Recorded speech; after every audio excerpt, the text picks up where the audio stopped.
Right. It's time for the Dog and Chicken Show.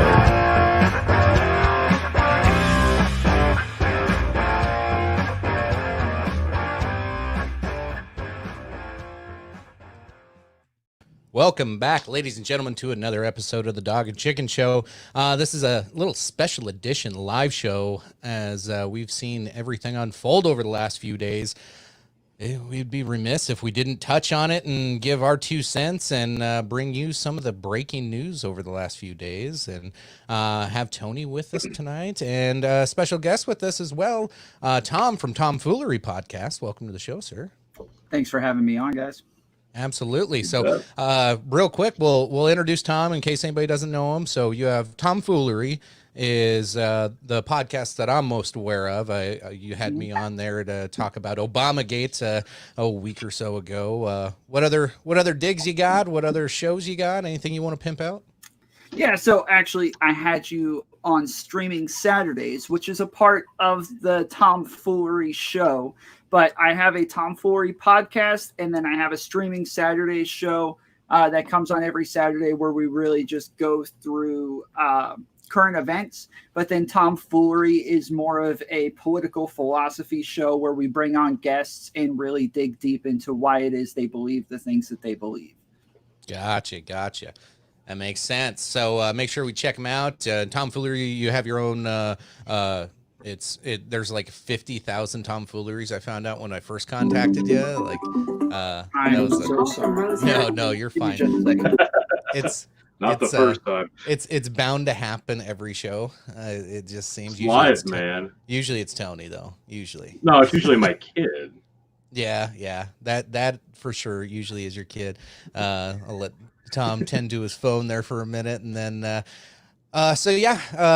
tonight's topics, of course, we're going to talk about all the protests and what's turned into riots and Jesus, it's just been a crazy week.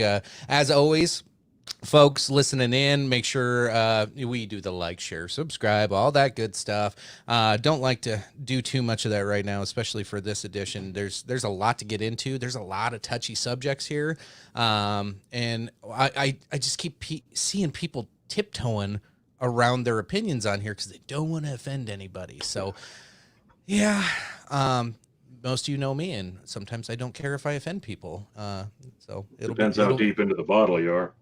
Yeah, no kidding. We'll come back and talk in 3 hours and see how I'm feeling. No, just kidding.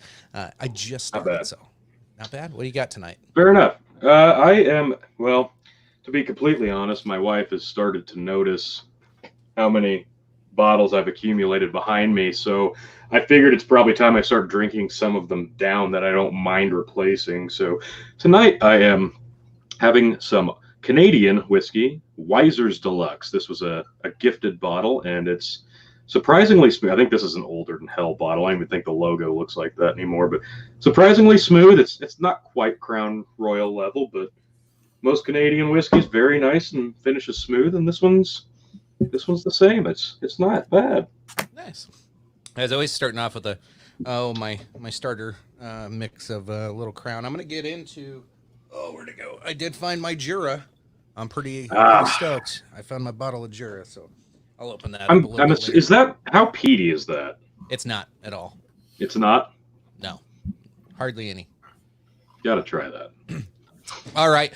So, folks, make sure you're jumping into the chat. And we're going to share a lot of live streams tonight and even news stories and video. If you haven't been watching the news, some of this shit is crazy. God, yeah. I guess I got the first one. This is one of the newest ones. I got pulled up, ready to go. I'm not going to play the audio with it because it's just some news station talking through here. I don't know if either of you guys seen this yet. This is Minneapolis just a couple hours ago, where a big tanker truck almost plowed through this whole crowd. They all got out of the way. God. Appears they got out of the way at least, but we'll play through this here. The crowd was covering the whole street, and they saw how fast he was coming, and he finally comes to a stop. Wow. But then you see they all swarm this truck. Oh man, this is like Dawn of the Dead shit here. Yeah. Oh my God. Now, what you How can't many? see, Do they have an estimation? How many people that is? I have no. I just seen this a little bit ago and had to make this part of the opener here, but Oh man. in between the two freeways there, it's like a drop off of probably good 30 feet. So these people aren't jumping over the side, like they just have to get out of the No. way. It's crazy, and it looked like a couple of people like fell in the road when everybody was dispersing, and maybe he stopped in time. Hopefully nobody got hurt on that, but Jesus. Wow. So, oh man. Okay. That's nuts. I guess without showing the video, I assume people watch and I know Chicken has. Maybe you have as well, Tom. Have you seen the video of the guy? They swarm. What is it, the FedEx truck, and the one guy ends up getting drugged behind the wheel. Yeah, in front of the wheel. I did see that. Yeah.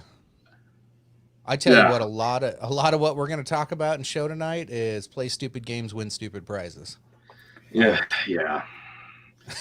So I guess I bring that up. I bring that up because I was hoping to get some more thoughts on that. Like, I understand why the guy drove off, and a lot of the commentary I'm seeing on social media is, well, why didn't he look? Why didn't he stop? It's night for one. He's a truck driver second. He needs to get the hell out of there. They're beating the ever-living piss out of his truck, as you see in the video, and he's just like, I gotta go before something bad happens, and somebody ends up under the wheel, and I don't know how that panned out, if the guy's okay or not. I don't even think I finished the video, but thoughts, guys? Tom, go ahead, man. I believe I saw the same thing where he gets stuck between I guess you call it the truck and the trailer, and then gets drugged for about another 50 yards, and then died later in the hospital. And I mean, my goodness, watching that video, I was sweating so poorly. I sat for maybe about 5 minutes with my hands just in my face, like, oh no.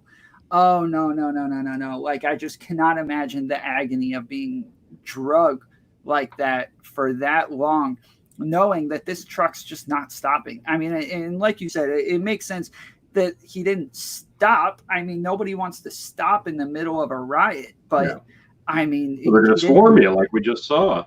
Mm-hmm. Yeah, you don't know what's going to happen, and he didn't know that he was dragging somebody, and it's got to be horrible for the guy driving the truck as well. Oh, for sure. Yeah, that's the unfortunate thing is, what at a certain point, when's it become you or me? You know what I mean? And if any of these, we were all really young in the LA riots, but we still know what happened, and people, business owners, vehicles, people just got drug out and beat to death. And well, that's where I was going to go with it. Yeah, people have that in the back of their mind. So if I'm a FedEx driver and I come up and people are swarming my truck, piss off, dude. I'm outie. Like, I don't care. Yeah, no, that's exactly what I was thinking as well. Because the 1992 LA riots, Reginald Denny got drug out of his truck and nearly beaten to death because he stopped. So the moral of the story is here, people remember things. You can't really blame the guy for trying to get the hell out of there before the same fate happened to him. It's unfortunate what happens, but at the same time, you put yourself in that position. Like, everybody banging like, hey, you need to stop. Like, you were just beating on my truck a second ago just to terrorize me. Now you're pleading with me to stop because your protest friend is underneath my tire and I have no idea. This is terrifying. Right. Yep. Let me get the right window pulled up here. I found the story. I don't want to play the whole clip because it is pretty graphic. You can look it up at home. If you want. If you want. It is kind of graphic, but let me get the right screen pulled up here. The dude got drugged for blocks, though. Like, it wasn't, he got drugged until somebody was like, oh, stop. Like, the people were still chasing after his truck. So, like, the driver's like, they're still chasing me. I don't know. I'm sure more conversational. How's he supposed to know at that point? He's just he thinks he's being chased because they're chasing him initially. So, let's see here. I'm on my. This is confusing. I'm trying to run things on two different screens right now. Actually, three. In the studio, you had like three browsers. I got too much. I got too much going on right now. But I didn't want to bog down my computer because I think that's what caused some of your lag last time too. So, Oh, well, thanks for thinking of me, man. yeah, yeah, absolutely. Here we go. Here's the right tab. Um, so, so yeah, again, I won't play the video necessarily. I'll jump around to clips, but you can see the mob like around the truck there jumping on there before he takes off.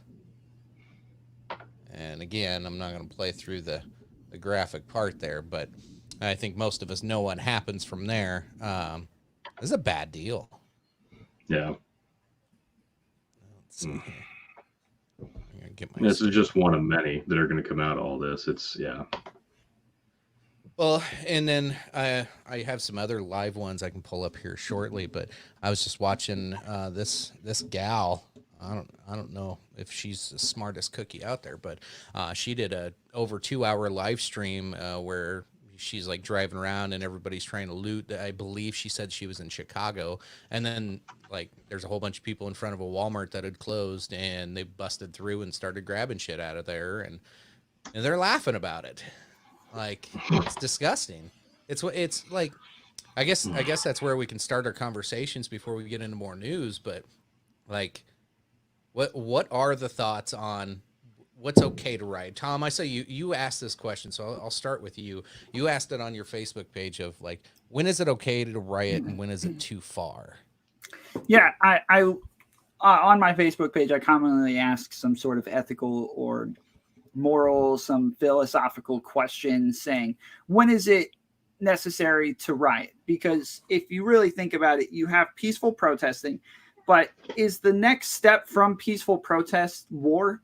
Like, if we all agree that war is justified, that we can go to war, and that war is violent, can we say that there's a spot in between peaceful protest and war and extract just the violence and the messiness of it and say, hey, we're gonna have rioting before we actually kill people. We're gonna have riots to see that if we can kind of hold a city hostage to get what it is that we want. Because it's in the short term, the rioters are the ones that are being held accountable. But in the long term, it's the politicians, it's the police chiefs and commissioners. They're the ones who are remembered for mishandling situations, letting things happen. And so, yeah, I think that after, I think that if you take the time to say, hey, before we have an all-out race war, let's try rioting first and see how that goes and see if we can get some justice done or some demands met before we actually say, okay, now it's time to go to war and actually start killing people. Yeah. There's a lot there. Tony, thoughts on that? Yeah, it's unfortunately, yeah, it's right now the spread is the most concerning thing to me. This obviously starts in Minneapolis. That makes sense. But the spread nationwide, that's what's concerning me the most. This spread obviously to Omaha here in Nebraska. It spread to Lincoln. Actually, have some friends. Their son was trying to get home last night in Lincoln, and he got socked in the face by a rioter. And he gets in his car and he goes another way. What the hell else are you going to do? But now apparently it's Sunday here, and apparently there's talk of threats in New York, which is not a town that you can imagine having large-scale riots in, but there's warnings. So this is really growing at a rapid pace. The biggest thing that bothers me was the girlfriend of George Floyd comes out on social media and says he would be devastated if he knew that this stuff was happening and it started because of him. He would be devastated. Please stop. And this hasn't stopped. This is just spiderwebbed and grown and snowballed into more and more chaos. At one point, you're not protesting, and you're looking for an excuse to riot, and that's the problem for me. This has gone past the point of we're making a statement, and this has gone to the point of we're just looking for an excuse to loot, vandalize, and cause violence on others. So the people that are using it for an excuse, that's That's the most disgusting part to me. I can understand a protest. I can even understand a riot if the circumstances warrant it. But at this point, people in Lincoln, Nebraska, they're not protesting. At least most of them probably aren't. They're just looking for a reason to be violent and cause damage. Yeah, I mean, look, if I can, we don't want to straw man this, right? So whether or not it's okay to riot is one question.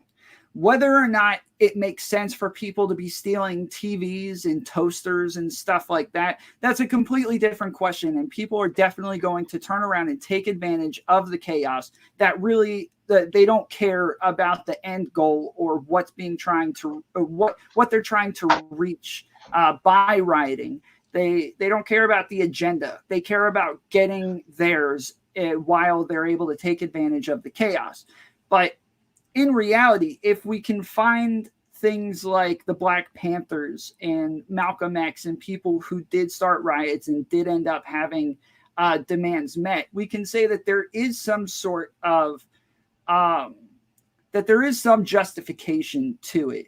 But whether or not Floyd's girlfriend sees that justification or thinks that Floyd would have understood that justification, it doesn't really matter. They're not doing it for Floyd. They're doing it for people in general who are maybe being discriminated against, or just people in general who aren't seeing justice in situations like that.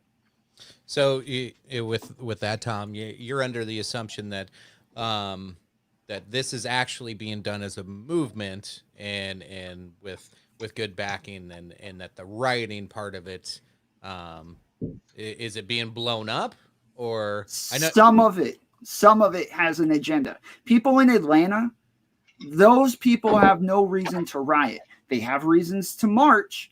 They have absolutely no reason to riot. They have a black mayor. They have a black police commissioner. They have, most of the police force is black. Like, these are people who have what they feel their interests are. They have their interests in mind. And so, and these things didn't take place in Atlanta. The injustice that they feel is happening is not happening in Atlanta. And so they didn't have real reason or justification to do that in Atlanta. Maybe some cities you could find a way to justify what it is they're doing. And you would have to look at each city on a case-by-case basis to really say that. But you can't say all rioting is now justified. That doesn't make sense. no, that's fair. I think and I think you're right on the straw man thought process here too. But when you look at the media, and I don't know, there's a few things that happened this week with it. Before getting into that, I guess with the writing thing, you're right. It is a case by case basis, and in some instances, I can see the purpose. I'm pretty consistent with my thoughts on whether you're protesting or not, when to use violence and when not. I think at times it is appropriate to get your point across if you haven't been heard. I like what's happening the last 48 hours, 72 hours especially. I don't know the goal of any of it at this point, because it's gone way. That's what I was going to ask. What was the goal? What was the original goal? Right now I don't see a goal other than to blow shit up and get news coverage. And guess what? They're getting it on our show too. Like, it's an attention grab. So I don't know future goal, like what we're going to accomplish out of any of this. That's the frustrating part for me, is I just see people's lives being ruined.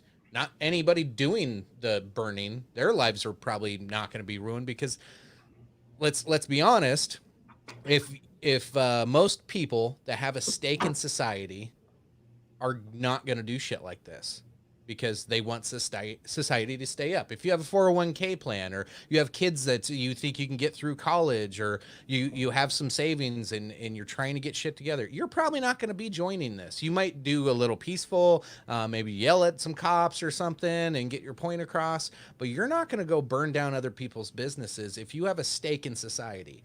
And right now, we've had a 2.5 month long pandemic. 30-40 million people lost jobs, and they lost their stake in society. So this was a tinderbox. This like I understand why it's happening. I don't like it, but I understand it. Tony, you had something on the goal part? Well, I was under the assumption that the original goal was that they were outraged that this officer Derek Chauvin hadn't been arrested. He's been arrested. So I guess at this point we're just taking it a step further. If that was the original goal, we're taking it a step further and going, okay, we're just going to catch up for everything else that we felt has been. And I get that. I understand that people have been pissed off for a long time, and rightfully so. But taking it from protesting, even taking it from rioting, and going to the point, like you just said, we're in such a unique situation with the country finally starting to reopen. Some of these businesses that are starting to reopen are going to be absolutely even more devastated than they were before. And some of them are just wiped off the face of the earth now. I mean, what was the gentleman in, was it Texas? His liquor store got robbed. His life savings was in it. His safe, they just took it. That has nothing to do with violence towards a minority group. That's just taking it a completely different step, and that's personal gain. You're not standing for anything. You're not doing anything but trying to get your own by the easiest way possible, and it's just traumatic to me. I hate this. Awful. I can't stand it. Yeah, it's I'm still watching. I got the live feed here on from what we're seeing in Santa Monica right now. I'll pull that one back up as we continue to talk. So burning police cars, and they got the live feed on Long Beach. They just broke into that building and well, looks like they're trying to get the hell out. Is that like transparent for everybody else? I hope not. On my screen, it looks fine. It looks transparent for me.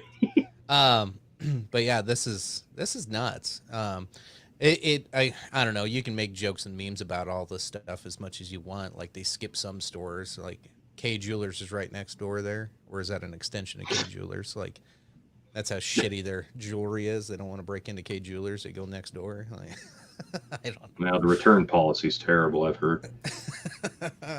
Yeah. All right. Jokes aside. Let's see. So, it brings, I see Bernadette says the Purge is next. This kind of seems like the Purge. Like, it's a soft it purge. feels like it, doesn't it? Yeah. Well, if we take this a step further and people start dying because of just hand-to-hand violence or weaponized violence in the streets, yeah, it's basically what this is turning into. It's, ugh. Yeah. It's what about? I don't see a goal here anymore. I just see people finding an excuse to be violent. This is a good segue here to. So Trump just, I know the FBI's already, or was it CIA? Somebody, a couple years ago had already said that they were going to clarify or, whatever, put a little tag next to Antifa saying that they are a terrorist organization. Well, Trump come out today and repeated that sentiment. So what does that mean? Like, what does that give you special powers to do whatever the hell you want? Like, we already have those powers. Like, police will do whatever they want. We've been seeing it for almost a week now. So what do you guys think? The remarks today is against Antifa. Like, does it mean anything, or is it just more rhetoric? Antifa is the same way as everybody else. If there's a goal in mind and you're able to do this while achieving that goal, then it makes sense. But lots of times Antifa, because they are so widespread, because they don't have direct leadership, they don't have a central home where they can just tell everybody what they're doing. It's just a bunch of individuals doing whatever they want to do in the moment. And sometimes there's Antifa members who are doing just fine and aren't doing anything crazy, and sometimes there's Antifa members who are doing the worst thing imaginable, and that's the same for rioters, and that's the same for policemen, and that's the same for all of us as individuals. And like one of the things that people keep extracting from these scenarios is police are bad, black people are bad, Detroit is bad, Antifa is bad. Like we all believe, I know I know you guys, I know what you guys believe. We all believe that you should judge people on a case by case individual basis. And I think that that's the same for everybody in all of these situations. But is that happening? When I look at some of the rioting and looting, sure. Ooh, we lost Tony there for a minute. It's not, it's indiscriminate. It seems sometimes, because it's, I saw the other night where, curfews are, not till 8, and at 7 o'clock they're shooting tear gas into a peaceful crowd. Mm-hmm. Yeah. What's setting that off? And when you have the rhetoric of Antifa, and then I hear the rhetoric of this is white supremacy and all this other shit too. I don't know. Maybe it's both. Why can't it be both? Mm-hmm. Who cares at this point? Like, is it okay to be shooting the tear gas an hour early before they get violent? I don't know. This is maybe crazy. If you're tipped off that that this is coming, that people are planning riots, that people are planning to be violent, then yeah, maybe it makes sense to go ahead and stop it ahead of time. Or if it just happened the night before, if you let everything get too crowded, you let it get too chaotic, and then once everything blew up, you weren't able to handle the situation anymore, then yeah, maybe it makes sense to be a little bit proactive this time and say, hey, before stuff pops off, we're going to end it long before it ever gets to that point. Fair. Yeah, because in hindsight, everybody's going to say that they wish they had done that if they do let it get to that point. So right. it's a lose-lose situation, no matter how you look at it. And that's the thing. You've got how many bad cops are there per capita for every good cop there is?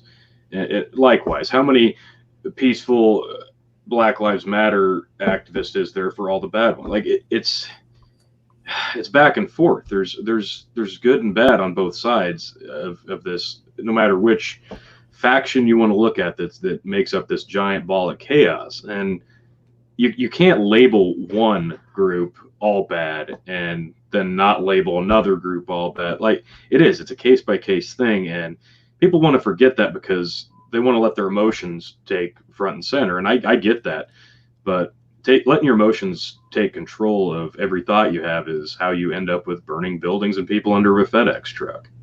Yep. So this is a live view. So here you go. You see that truck speeding through. This is the full clip there. So you see how big that crowd was and how fast they had to get out of the way. That thing was hauling.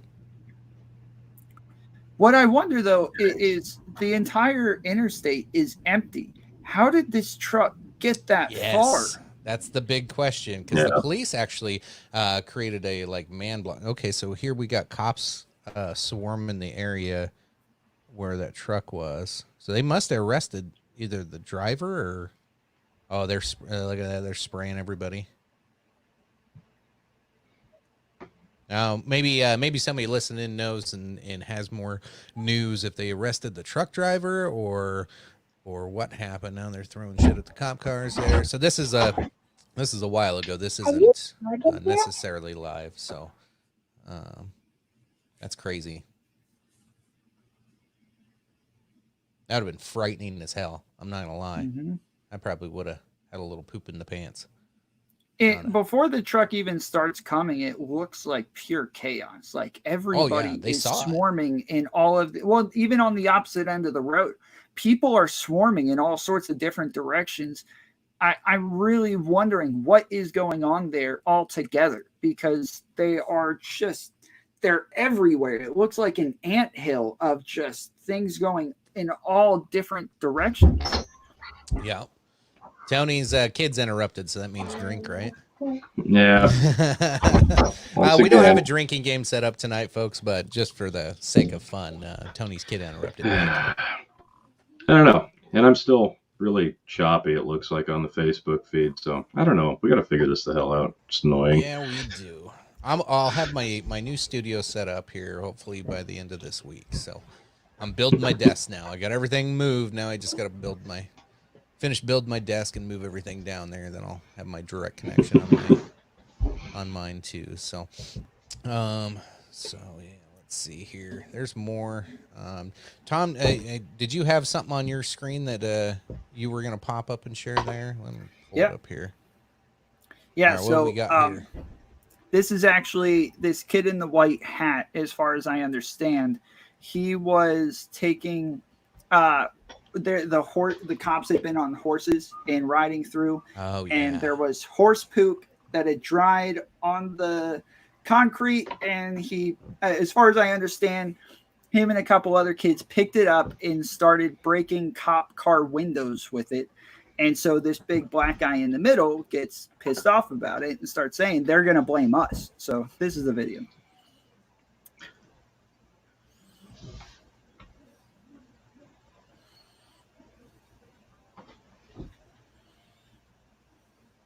So right now he's yelling at him, chewing their ass for throwing, well, dried up manure. It sounds like. Interesting. Yeah, he's yelling, saying we're the ones who are going to get blamed for that. Y'all white people are going to come in here. You're going to riot. You're going to go crazy. And then everybody's going to talk about how the black people are rioting and breaking cop cars again. And we can't do that. You can. And now you're going to get us in trouble. That's where a lot of the speculation on this Antifa thing started. That started like night 2 in Minneapolis. Everybody's like, a lot of people locally there were like, we don't know who the fuck these people are. And then there was the Umbrella Man. You guys know what I'm talking about there? The mysterious Umbrella Man. Oh, yeah. And I can try to find that video. It's not that important. It's pretty easy to find. Pretty much it's a dude dressed in all black with a black umbrella, wearing a gas mask, and carrying a hammer. And he was supposedly the first one to break any windows at the AutoZone. I don't know what he's got against AutoZone, but he just walked up, started smashing the windows, and everybody around there was like, dude, what the fuck are you doing? Like, people started chasing him down, asking him what he was doing, why he was there. A lot of people wanted to say he was a cop and that the cops did this. They even tried to dox some dude online. It was crazy. Some random cop in Minneapolis, they were trying to dox him, saying it was that guy. But then everybody's like, well, if it's not a cop, then nobody knows who that guy is, and a lot of people are just right away next common answer is Antifa. And then I did hear it was employees at the MSP airport said there was an influx of people traveling in before the reporters, of just random people with just backpacks and not a whole lot of stuff with them. So it's not like they're carrying equipment. So that sounds like a typical Antifa thing, to where they travel in packs like that. Yeah, it's not just Antifa. I mean, in my circles where it's all politics all the time, the socialists believe this is a socialist revolution. Yes. They believe that is what's happening. This is a socialist revolution. We are taking down the 1%. We are taking down the big corporations, and we are taking over, and this will be a socialist country by the end of it. It's happening now. We've been talking about it for 100 years, and now this is it. It is our socialist revolution. That's not what's happening. They're co-opting a riot. Yeah, it's just getting dangerous and silly at a certain point. Let's see. So here's an update on Minneapolis. So now they're blocking the roads off here. That whole crowd that was on that big bridge. Now they're trying to block them. It looks like they're blocking them all in. I saw the buses where they were just grabbing people, and there'd be 2 people that wouldn't get out of the road, and they would run up, arrest those 2, throw them in a bus, and just keep on walking. So where you seen the other night, the protesters following the cops, now the cops are following the protesters, and it is a much larger, manpower and show of force in Minneapolis. But they're still going at it. Sunday night, most protests die out on a Sunday night.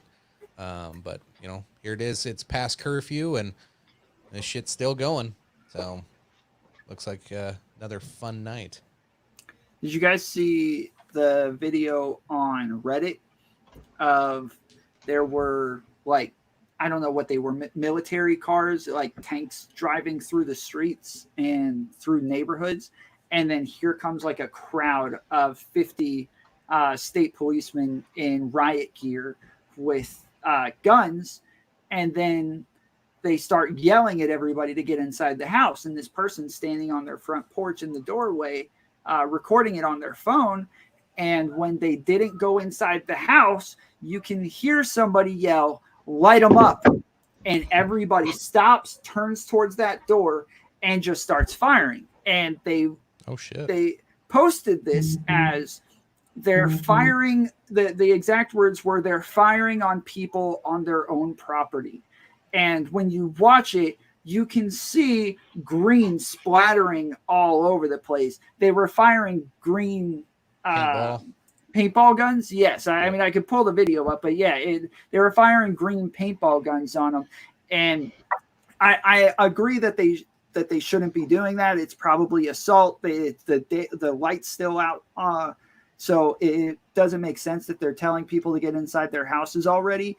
But to say they're firing on people, that's not a decent way of describing what's happening. So it's like the reporters when you'd see the artillery shells blow up. Like, did you see the CNN clip where they broke into the hall of CNN and the cops are trying to block it off, and they threw an artillery shell? That thing, it was one of the big nice ones that you look forward to on the 4th.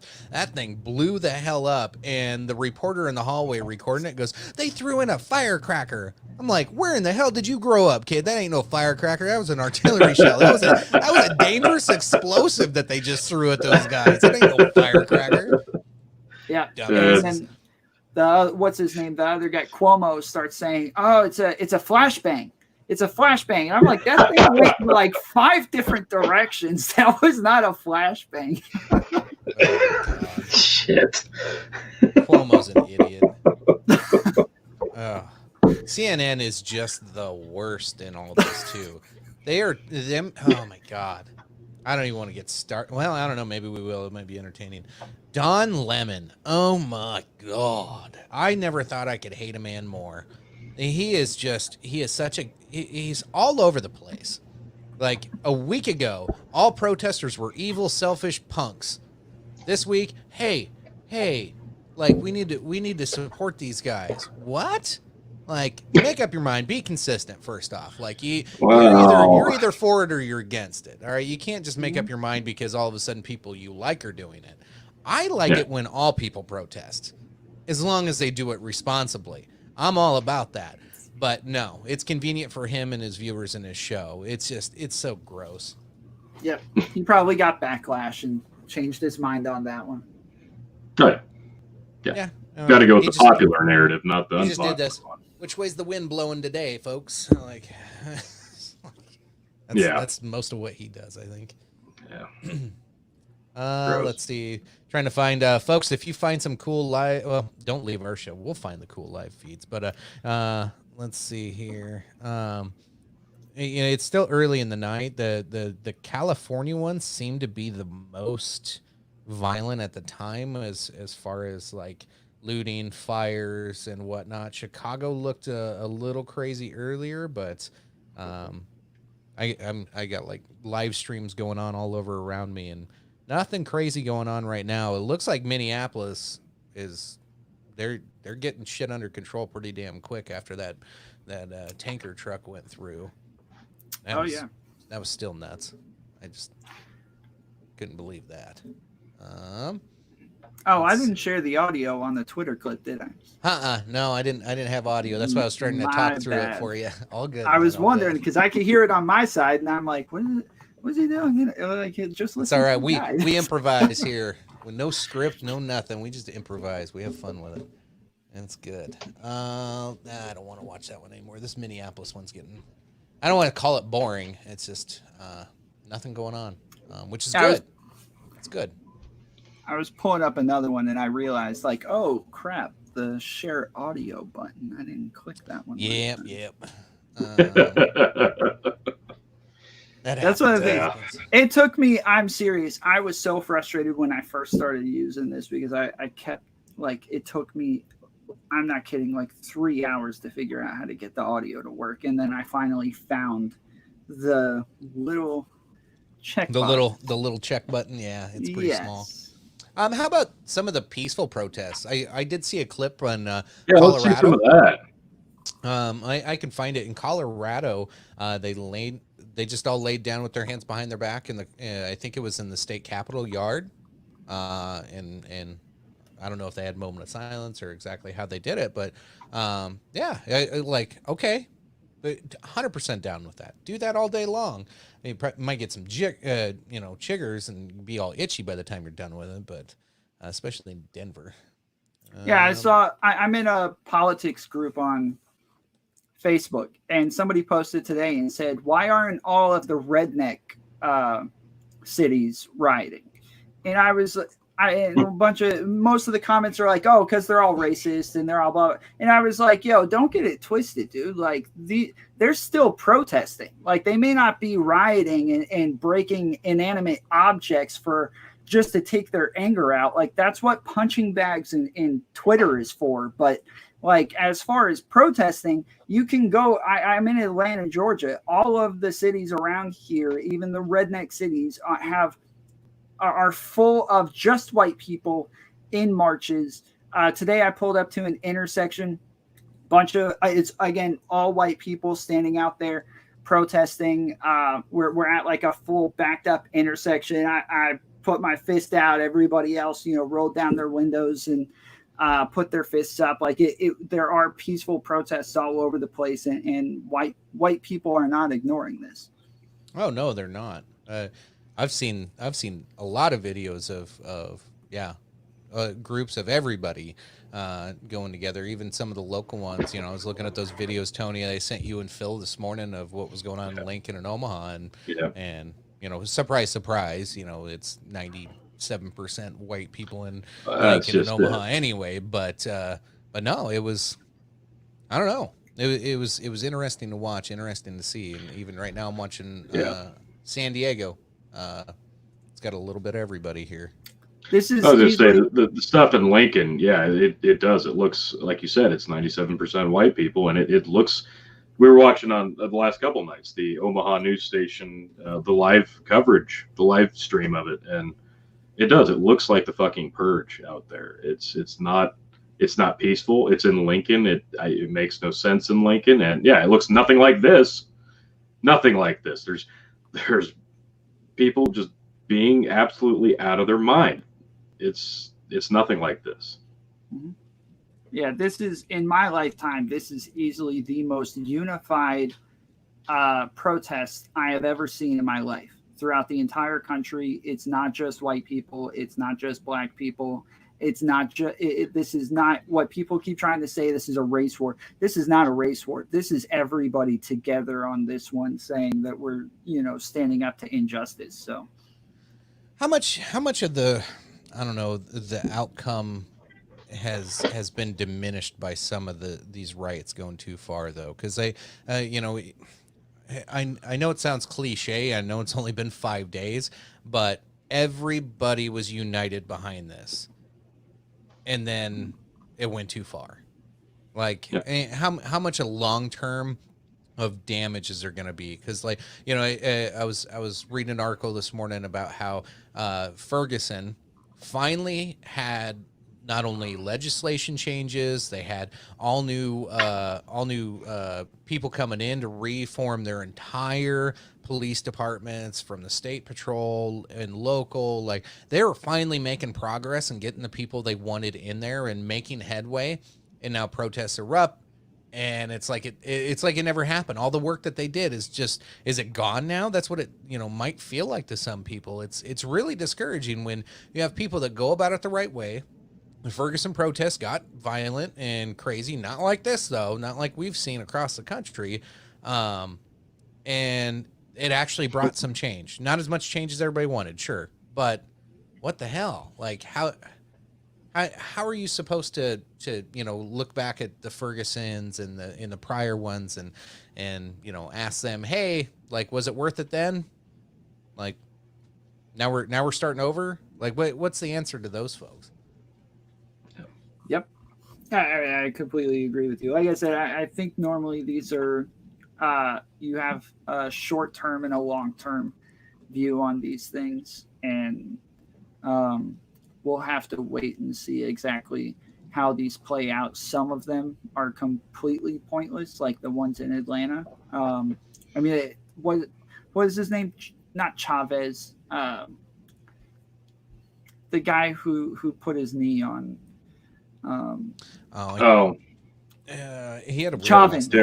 Derek. Chauvin? Chauvin. Yeah, Yeah. Chauvin. So like he had already been arrested by the time the Atlanta protests had started, and then they started rioting. It made absolutely no sense. There was no point to that whatsoever. Well, there you go. And I understand, like, obviously this was the worst possible way this guy could have ended up getting shit canned and arrested, but this guy over 19 years had 10 prior conduct complaints. Like this was something that needed to happen. He was clearly one of the bad ones to have that many incidents before this. And like you said, though, by the time this started blowing up in a really bad way, he'd been arrested. So if the goal was to get him off the force and in custody, mission accomplished. So I'd like to see a little bit of uniformity and some rules set aside. Like, hey, if we still have another goal we'd like to meet, maybe there should be a way about going to do this instead of, burning down factory and buildings and cars and ending up under vehicles and hurting people, blatantly causing violence against people that are just trying to get home, which happened to my friend, their kid. Like, what was the point there? What was the goal there? There was no goal. That's just people finding an outlet to do the bad shit that they've kept mustered up inside. And that's very, very Purge-like. So I can see the comparison here.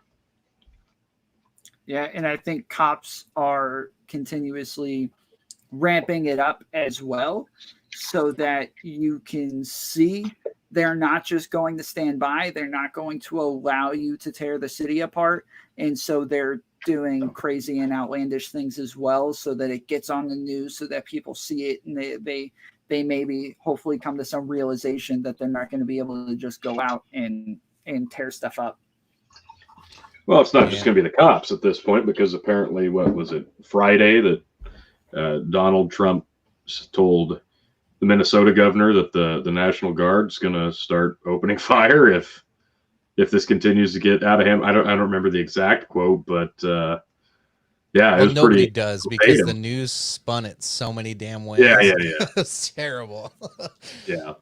That's why when I recorded that, I made sure I screenshotted his tweet and put it in the video clip below, because I was like, this shit's gonna get blown way out of hand. Like, nobody's gonna be able to quote this. Donald Trump gives executive order for military to open fire on public. Oh yeah, exactly. That's the tactics.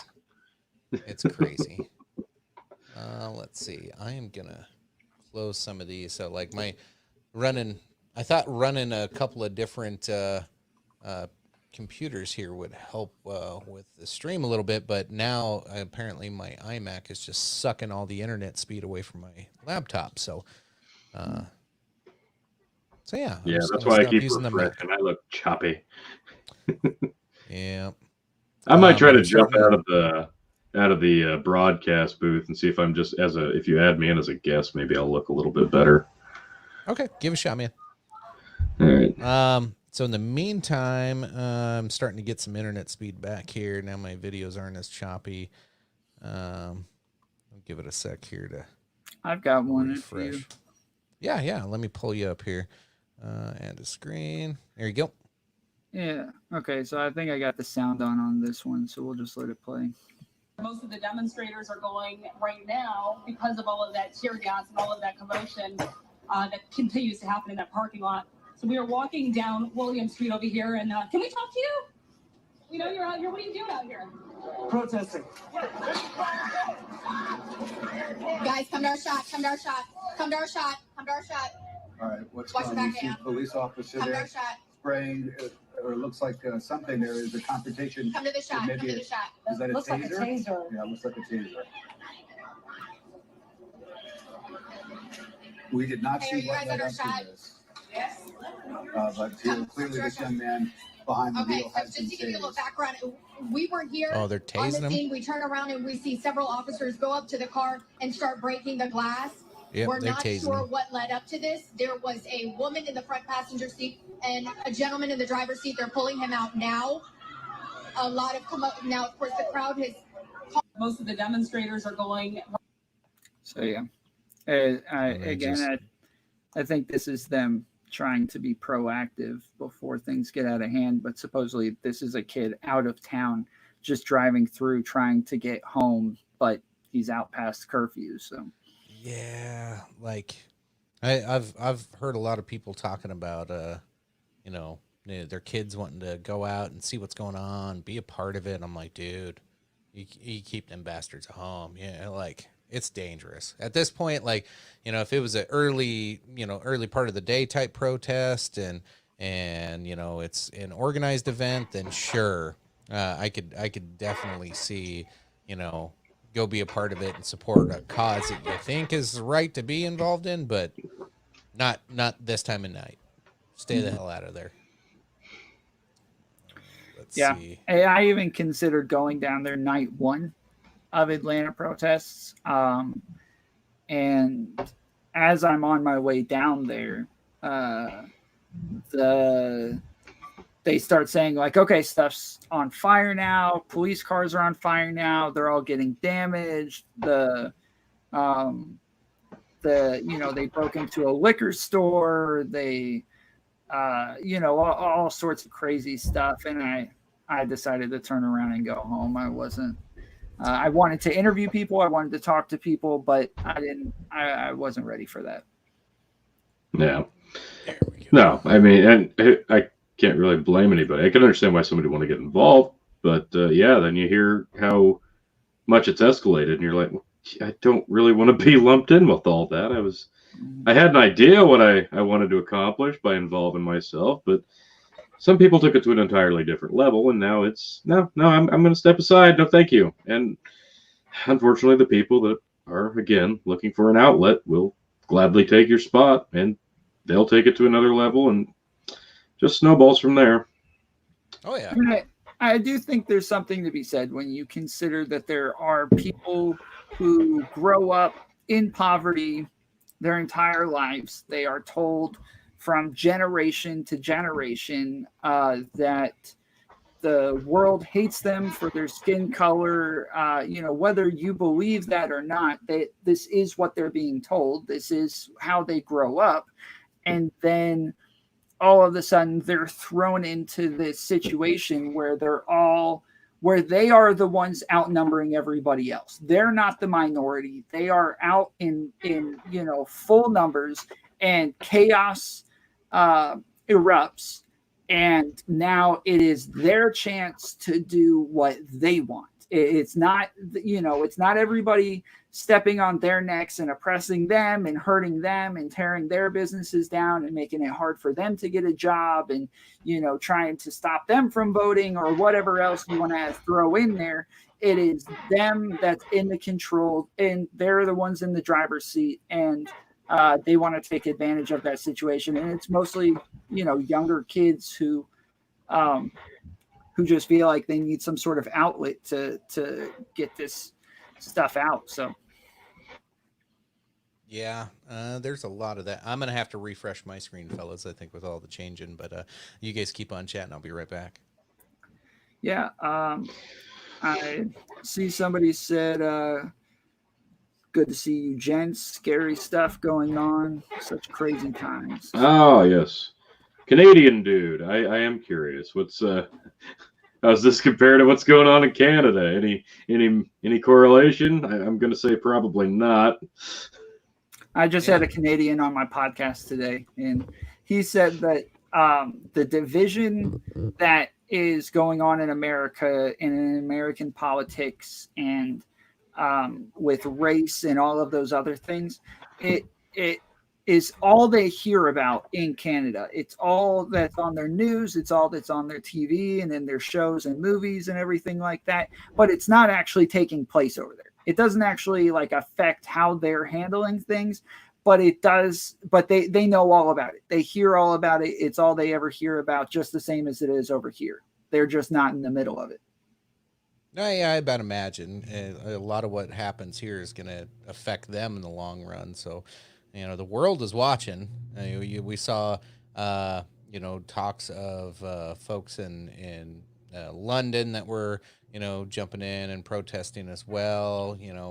I don't even know if they understand what's going on, but whatever. Like, feel free to do what you ever want to do. Like, maybe they're just tired of being in quarantine.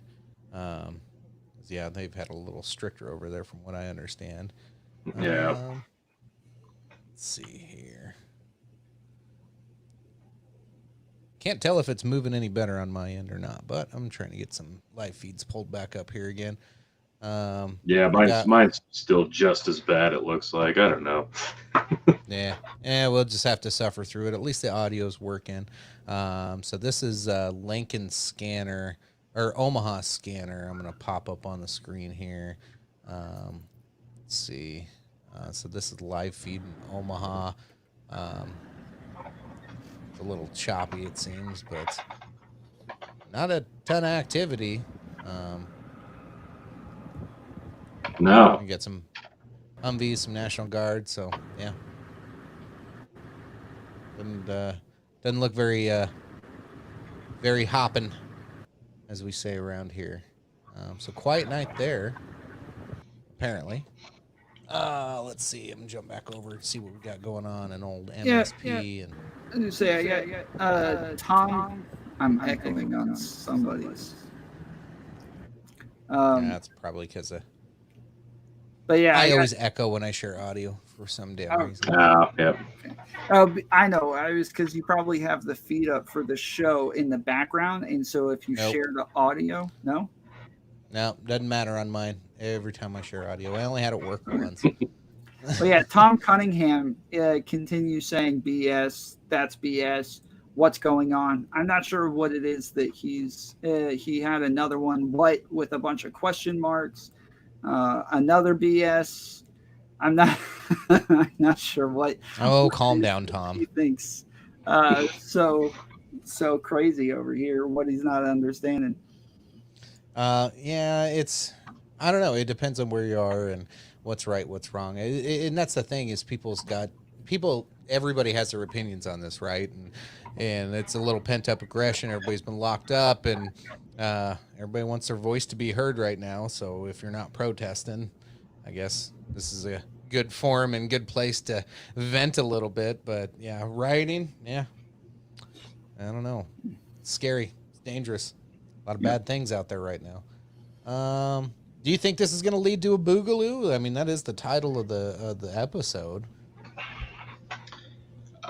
At this rate, if this keeps going the direction it is, and we actually see this starting to do riots in little ass York, Nebraska, like if it's going to happen there, it could happen fucking anywhere. So if it gets to that point, man, all bets are off the table. I'm honestly afraid to see what happens. Like, I can't believe how this is where we've come from since February. We all endured the same lockdown, quarantine, pandemic scare, and we just start coming out of it. And now this. So we're not getting any reprieve. So I understand why. I guess these riots blew up the way they did, because a lot of these people were probably just pent up, ready to get the fuck outside anyway. Get back in the world. I don't know that necessitates blowing the world the fuck up and lighting it on fire, but I guess why not? Pent up rage. But yeah, we go from one frying pan. You jump out of the skillet, you jump in the frying pan. It's what the fuck is next? What's going to happen in fall? That's really what's got me spooked. Like fall and winter. What's on the back end of this year? Ugh, awful, terrifying. Aliens, I assume, because we already had UFOs confirmed by the Pentagon. Yeah, might as well. Yeah, if I can, I mean, it's very surprising that in these marches and in these riots, the Black community has been affected by coronavirus more than anybody else. And they're all walking around without masks on. I mean, I would assume even, especially if you're going to riot, you would have a mask on anyways. But you also got coronavirus happening at the same time. You guys are in these massive groups of thousands of people and tens of thousands of people. You would think you might have a mask on. Well, there you have it. That was a comment before. What happened to COVID? As far as we thought, it was still a concern. If we have all these riots and this goes a while and then it tails off and there's no fucking second wave of massive influx of new cases and people dying from it, then what the fuck, guys? I think that's a giant red flag there. I don't know about you, but weird, huh? But this is a good way to get that second wave kicked off at the same time. I mean, if there is going to be a second wave, just wait 2 more weeks and we got problems. So if there's not a big spike in 2 weeks, then can we just call this whole thing a fucking scam? Like, let's be real. To a certain extent. I got a comment. I got a comment that doesn't want to be put on the screen, but sure.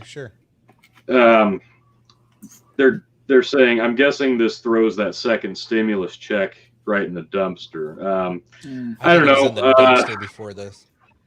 Well, yeah, because let's touch on that a bit, I guess, because the original suggestion here from the Democrats and that side, what they pushed through was a suggestion that was much larger than the original stimulus checks that were sent out. We were talking probably double the size in most people's cases. So that was probably dead in the water for the most part from the get-go. But yeah, anybody hoping for another bit of relief, I can see why they would think that this is probably a fucking no-go at this point.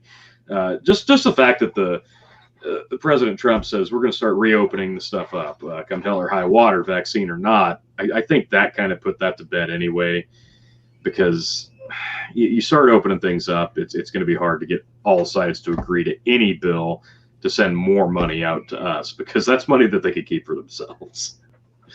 Oh yeah, for sure. What do you think, Tom? Stimulus? I never really understood. I mean, in the Democrat stimulus, it had a lot more for small businesses than the original one did, and it was a lot more to hopefully take care of them as well. But then it still had the $1,200 one-time payment for people instead of putting them on like a UBI or something like that. So I thought that it was at least better than nothing. But then I guess the Republican Senate didn't want that, and they wanted something else. But I don't know where that is either. So I think something is better than nothing. Yeah, for sure. So real quick, let's get Bernadette up to speed here. What's Antifa, and then what's a Boogaloo? So Antifa is short for a movement. They call themselves the anti-fascist, which you can argue if they live up to that name or not. They come from the stemming and belief that if Germany would have been more aggressive and more protesting in the 20s and 30s, the Nazi Party would never have come to power. That's the basic premise. It's turned into this far left kind of fringe group of people that are known to violently protest, throw bricks, hit people over the head with things. You know, whether they all do it or not, doesn't matter. That's what it's turned into. They got a reputation for it now. And then a Boogaloo, basically it's civil war. Like, are we approaching it? And is this country divided? We've talked about it on this show, and I've seen several people talking about it over the years that we're so damn divided as a country. Especially back 2016. Like, that's where a lot of the division really hit in on how divided we really are. People, remember hearing the stories? People were not speaking to family members because of Trump. Yeah, that's going to continue. It's going to get worse. Yeah, and some of this is that coming to a head, I guess. I don't know. This is just insane. I've actually been talking about this a lot because it seems like it's getting worse with the woman People are calling her Darth Karen, the woman who was in Central Park with her dog. And so she was racist. She was, acting crazy. The person who had the phone and was recording was supposedly throwing treats to her dog, and that's why her dog was acting all crazy the whole time. And I when she got fired, I started to wonder, like, I talked about this on my show last night.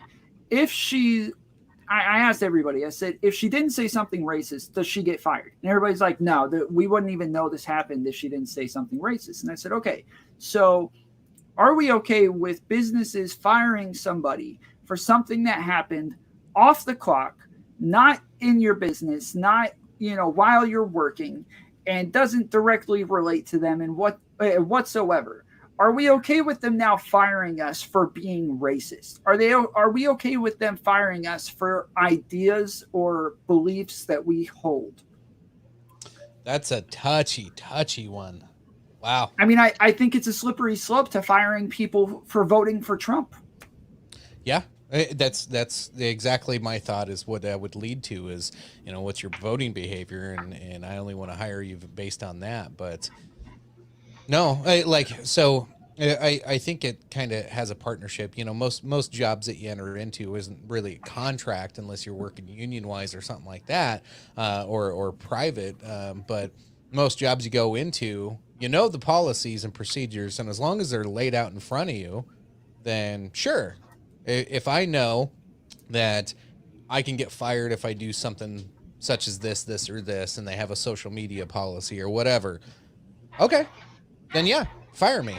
If I break that policy, then I know about it. But yeah, and then when it becomes more tribalistic in nature, and liberal or conservative, whichever side of the spectrum it's on, it doesn't matter at that point. It's like, Tom, to your point, when does it turn into discrimination?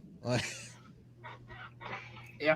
Wow. Hey, you guys talked about this just a little bit a couple of weeks ago, where we said, like, political affiliation isn't a protected class, but like maybe it should be if it, because I don't normally get into this. Normally I hear like the Candace Owens saying like, oh, us as Republicans were all so discriminated against and everything. I was like, shut up, Candace. Like, you're hating on everybody else for getting all whiny about this stuff, and then you turn around and do it too.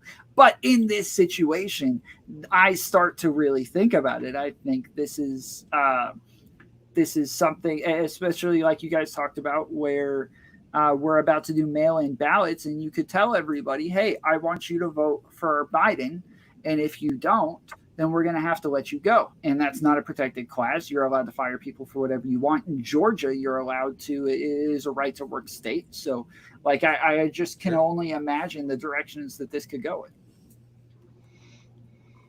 Tony, what'd you have on that?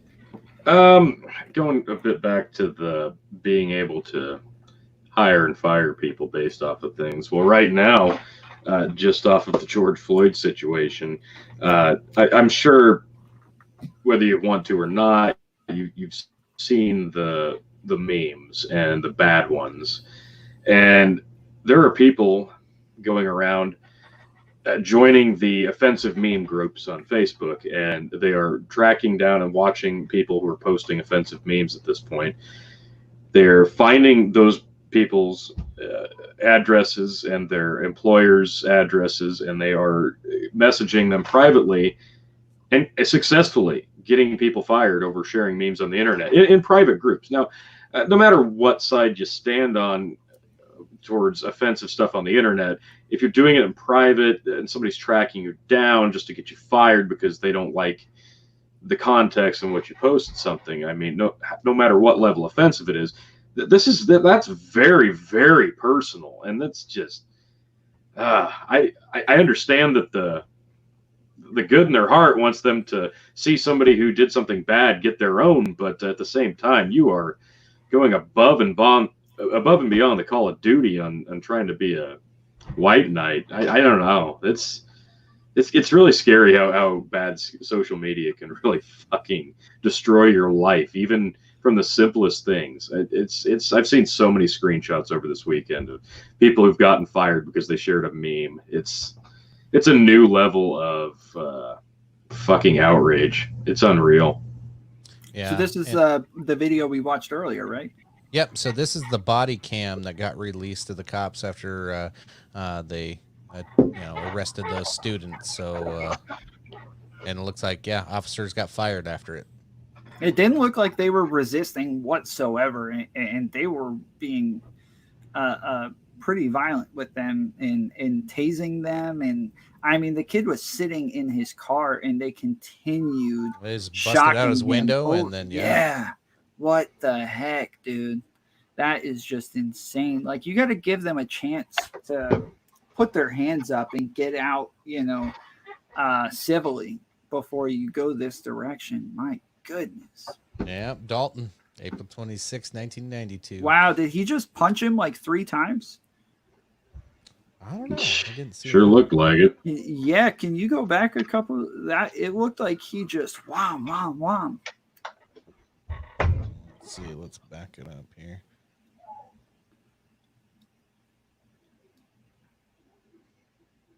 It's on a YouTube live stream that's like 8 hours long, so one little inch is like There you 5 go. minutes. So they just shot him with the taser. So now, So it's getting a little shockaroo. and you guys said this was somebody from out of town who was just traveling. This wasn't even Here he goes, wham, dude. or a protester. I threw him down, cuffing him there. And they're dragging him. Yikes. I mean, you would think they would have an idea of optics when people are in the middle of protesting this exact thing right here. You go out and do it yourselves. I mean, the optics for the police all around lately, like that. Did you guys see them arresting the CNN reporter? So I did want to touch on that. That might be one of the scariest things that people aren't talking about. That is the first time that's happened since Abraham Lincoln was president. Mm-hmm. It's a big fucking deal, and nobody's talking about it. I'm like, yeah, that was one of the largest steps towards martial law that we've seen in 10 years. That was a huge step. I mean, they said on my show last night that the police continuously asked them to move and that they didn't move to the right place. And I mean, and if you haven't seen the video, it is like 50 plus cops in riot gear crowding around these 4 guys, right? It's a reporter, a black reporter with his face mask on and a mic. Then you have a sound guy, you got the producer and the cameraman. And these 4 guys are just standing there reporting when all of a sudden they surround each one of them, grab each one of them. They're circled around them in these massive numbers for 4 guys who are reporters for CNN. And then they, one by one, put each one of them in cuffs and take them away until the very last person is the cameraman, who lays the camera down sideways, and you see them all walking off. And then the cop picks up the camera and is walking with the camera. And all of this happened live. They were doing this live. They are in the middle of doing a story when this all happens. And they are just, you hear the anchors talking as the camera is swinging back and forth, and the cop is walking with it, taking away their camera. And the anchors are like, what just happened? Did our reporters seriously just get arrested? Had a few people pop up saying this is fake news. I haven't dug into this one. I watched what I thought was the full video, but I'm being told that there is a longer version of where the police told them where to go. Because the one I seen is the police come up as he's reporting, and then the cop says something to him. I don't remember, but he turns and goes, "I'm sorry, like we can move. Where do you want us to go? Like, I thought this was okay. Do you want me to move somewhere else? Tell me where to go and we'll go." And then the cop really doesn't say anything to him after that. And then all of a sudden, that's when they come up and start. He's like, "You're under arrest. Get your hands behind your back." And the dude's like, "Fuck, what? For what? For what?" Like, but I don't know. I'll look more into that one. If it was fake news, God, I hope so. I mean, oh, you I can't just call hate it CNN fake news. so bad. I want to call it fake news. You can't call it fake news, even if I know, that's it's a little the case. biased of me. But. Yes, even if that's the case, and they did continue asking them to move, it's not fake news that they actually got arrested for. The fake for news being is the improper telling of the story. That's fake news isn't necessarily always fake news. It's the terrible headlines and the misreported articles and the poor optics and the cutting things out and making it clickbaity and not giving full context. That's the fake news reference. Most of the time when you see something, somebody's like, "That's fake news." There's a little bit of truth to it, but they only show you the convenient truth to it. They don't give you the whole thing. Yeah, I'm just saying, I haven't seen that. I haven't seen anybody put a headline on it that says, innocent reporter arrested for absolutely no reason. Like, I haven't seen that headline. So if that's out there, then sure, it's fake news. Otherwise, I don't care how many times they told them to move. The optics on this is so bad. I don't care what you think they did or what actually happened, unless they were rioting or running around punching cops and stuff. The optics on this is horrible. Got a little pun going on there. They did some tomfoolery, not complaining to get arrested. Nice. You don't know how true that is. Yes. All right. Well, we'll have to look into that, and we'll bring that up on our Wednesday show for sure. After any time I can tear CNN apart on something, I want to. They're just gross. Everything about it. Well, just the description of the video itself sounds like it was so ridiculously staged. Like it sounds so fake that it can't possibly be fake. Get it? Like just the step, like with the cop walking with it, like, "Oh, I don't know what this piece of utensil is. It was just lie. Oh, is this on film? I had no idea." It just sounds blatantly staged. That's too bad. But yeah. Well, no, the police department came out with a statement saying, once we took them back and they showed us their credentials and passes, we processed them and let them go. So, like, the police department has come out and said this. I don't understand why they couldn't look at their credentials and passes before arresting them on live television. Yeah. Yeah, that's the thing I don't like with it is they get to tell their own story, and nobody hears from the rest of it. That's why it's always scary with the media is when they, use it unjustly like that and do it to paint a narrative. That's scary. That incident alone will spin off three books, probably 8 podcasts, and probably a couple shows on like Comedy Central after Trevor Noah, or at least an anchor position on his show. How dare you say his name on this show? Oh, sorry. Let me readjust that. Fuck Trevor Noah. Better? Thank you. You can talk about Jon Stewart, when the Daily Show was good and actually was funny. Yeah. Not just gaslighting morons. Let's see. Let's get an update here. What's going on in Long Beach, California? Not a whole lot. Looks like you see the line of police on the right and at the bottom, kind of covered up with the blue lettering there, but we got a corner blocked off. So yeah, we saw some looting and some cars on fire earlier, but nothing right now. Looks pretty calm and peaceful. I'll jump back over to Omaha, Nebraska here pretty soon. I gotta pop up and try to find all these live feeds. Since I had to restart my page, I lost all of them, so I'm trying to pull them all back up now one by one.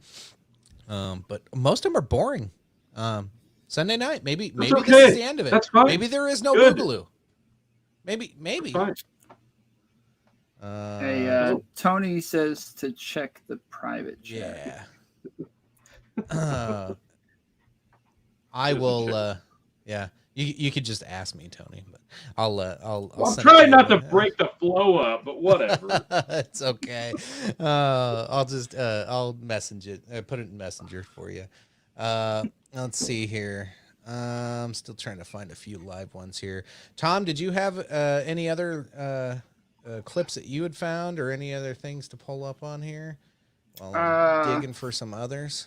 I was gonna Uh, say I did, but I That's fine. pulled I them got some off a old little while ones that I ago. had popped up on Big Buckin'. So if you haven't checked this out, I've been posting some news clips on Big Buckin' over the last couple weeks. How about the reaction from the Minneapolis mayor? I thought it was kind of funny Yes, personally. yes. I didn't This get to watch the guy. whole thing, so I was hoping you could clue me in a bit on this. But man, the first like minute or so of that, like he just looks so fucking disheveled and just drained.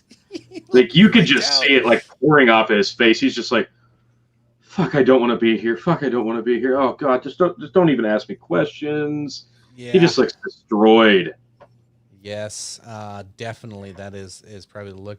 Fellas, if you don't mind muting yourselves while I play this real quick, that way we don't get the weird echo thing. For whatever reason, anytime I share a video with audio, I get an echo. So, if you can get yours, Tom, and we'll play this. Just pay attention to his posture and his attitude. That it's probably the most funny part of this whole thing. Mayor, I have the president's tweet here. He sent out two just in the last couple hours. One personally attacking you. A second one that Can you says, read it? just spoke to Governor Tim Walz and I told him that the military is with him all the way. Any difficulty and we will assume control. But when the looting starts, the shooting starts. This is the president of the United States tweeting just a little bit ago. What's your reaction to that? What was the other tweet? There was an earlier one calling you a radical leftist and a weak mayor, and to get things under control. And I have it here. I can't stand back and watch. So we pause it there for a second. You're a radical leftist and a weak mayor. Tony, you'll have to unmute yourself on that one. So Yeah, the he look just on his he face. he couldn't look. Yeah, he just looks so like, man, are you really kicking me while I'm down right now? Like this is fucking brutal. Like this, I feel bad. It looked like somebody This killed poor his guy. puppy. Like, Mm. They're lucky this guy ain't John Wick. yeah. He killed my dog. Uh, I don't know. So in context here, this is after what night 2 or night 3 of the Minneapolis protests, and he got thrown out in front of the press. And this was a live. I was actually recorded this live on the city's Facebook page. I recorded this on my phone, and so I'm watching it live and recording while I'm watching. And it's like midnight. They shoved this guy out there in front of everybody at midnight. He looks tired. He didn't even know Oh the yeah. president tweeted about him. They asked him several questions on here of like, hey, where are the police? Where are the firefighters? Where is everybody? Like, people are asking, where's the help? There is no help. And he's like, you'll have to talk to the chief about that. You'll have to talk to somebody else about that. Like, he had no answers about anything. And all he did, and we'll get to it, he had this like little like fiery, passionate like response to Trump. And you know, the one angle that every news media outlet shows you, it looks like he like pounds the table. But I have the real clip here. He doesn't pound the table. He does the little two finger like pokes the table thing. And I was like, but it's funny when you look at the optics of what everybody else shows you, and then you see like what's really going on. I'm just like, oh, it's just weird. It's That gross. that's fake news. Yeah, exactly. We'll go and we'll find that little part, and then we'll go back to the chats. It looks like it blew up a little bit there. A One little bit. sec. Let me get this going again. To get things under control, and I have it here. I can't stand back and watch this happen to a great American city. A total lack of leadership, says the president. Either the very weak radical left Mayor Jacob Fry get his act together and bring the city under control, or I will send in the National Guard and get the job done right. That was the first of 2 tweets from the president. Well, let me say this. Weakness is refusing to take responsibility for your own actions. Weakness is pointing your finger at somebody else during a time of crisis. Donald Trump knows nothing about the strength of Minneapolis. We are strong as hell. Is this a difficult time period? Yes, but you better be damn sure that we're gonna get through this. I'm sorry. I don't know. I saw a scared guy who had a practiced pre-speech, and that was his only fiery passion that he had through this whole thing. The next day, the governor took over. So that tells you anything. Yeah, there you have it. And that makes sense. Like, it got to such a point, again, this snowballed into something that was out of just the normal people who handle its control. So, yeah, when things get to a certain point and you have to get outside help just to calm things down, I mean, I can understand. Like, that's the other thing in that guy's face. You can see it. Like, he knows at that point, like, I'm so fucked. Like, my whole political career is done. This is it. Like, these are my final days. Do I even bother, like, feeding the questions here, or do I just yell YOLO and fucking grab my crotch and walk off? Because at this point, what's damage is there? He's thinking he's fucked. I could understand why, but yeah, the eventual total fallout will be very, very telling. Well, and if you think that he is somewhat to blame, then you could look at this and say that rioting did accomplish a goal. Oh, fair enough.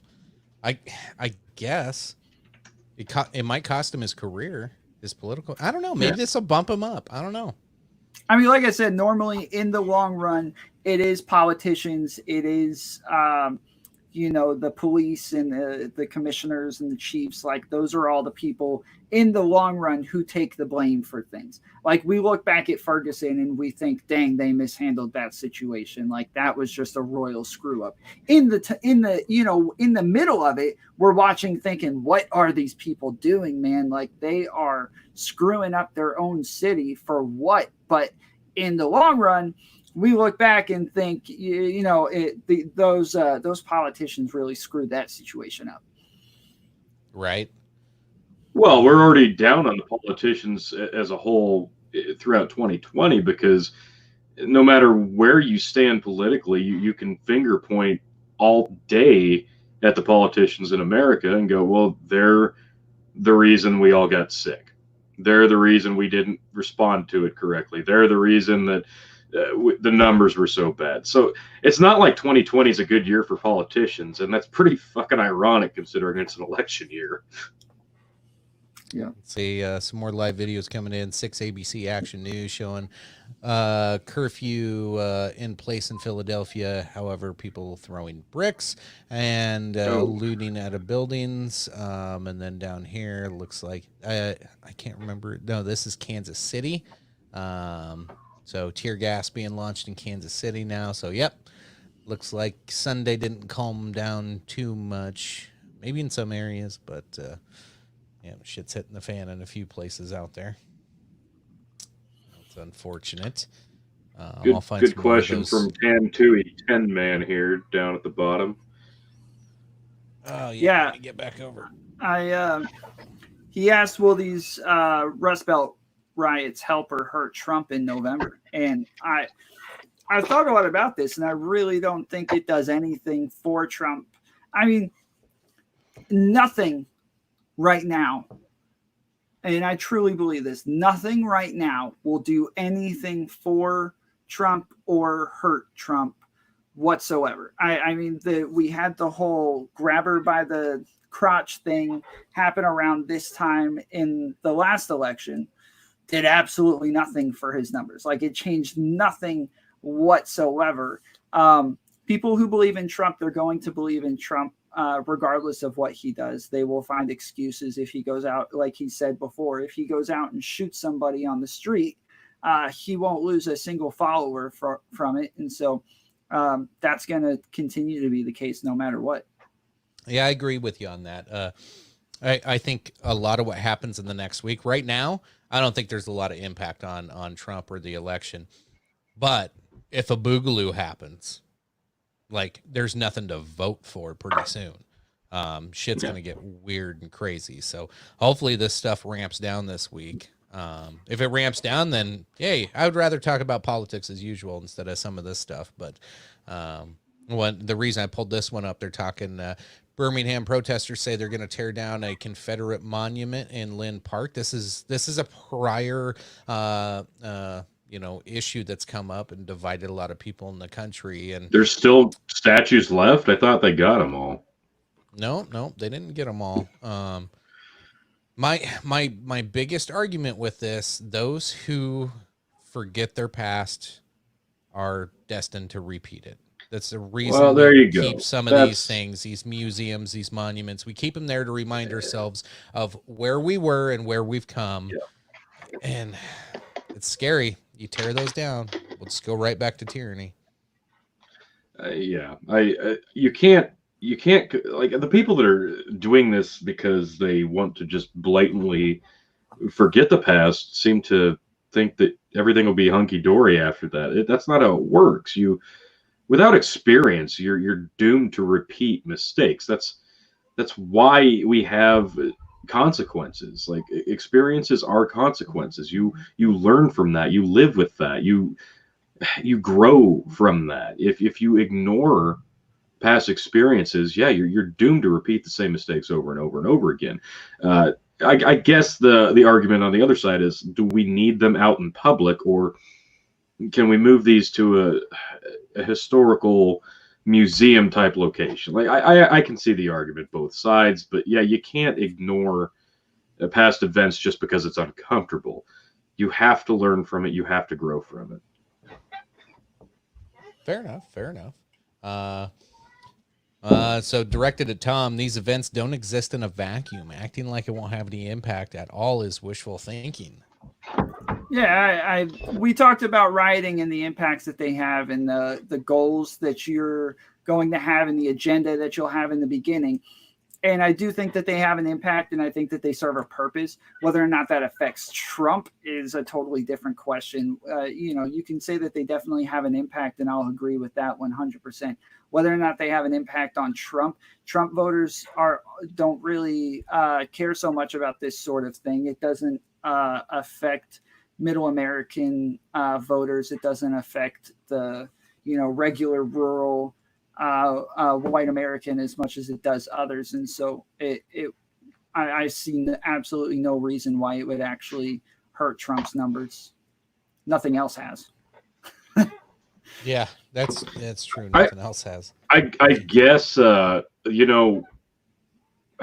might not impact him if this ends abruptly, but if this continues, I guess you could look back about a week ago when Joe Biden made his wonderful comment about minorities and blacks and voting, and so maybe it will have an impact just because of who he's going up against. I guess that's how I'm looking at this entire election, is looking at who Trump is going up against and the things that he's saying. Because like you said, the people that support Trump are going to support Trump regardless. It's what his opponent does that's going to really tip things in favor or against. So I don't know. Well, there you have it. But will it swing Biden voters away from the left? I think Biden does that enough himself.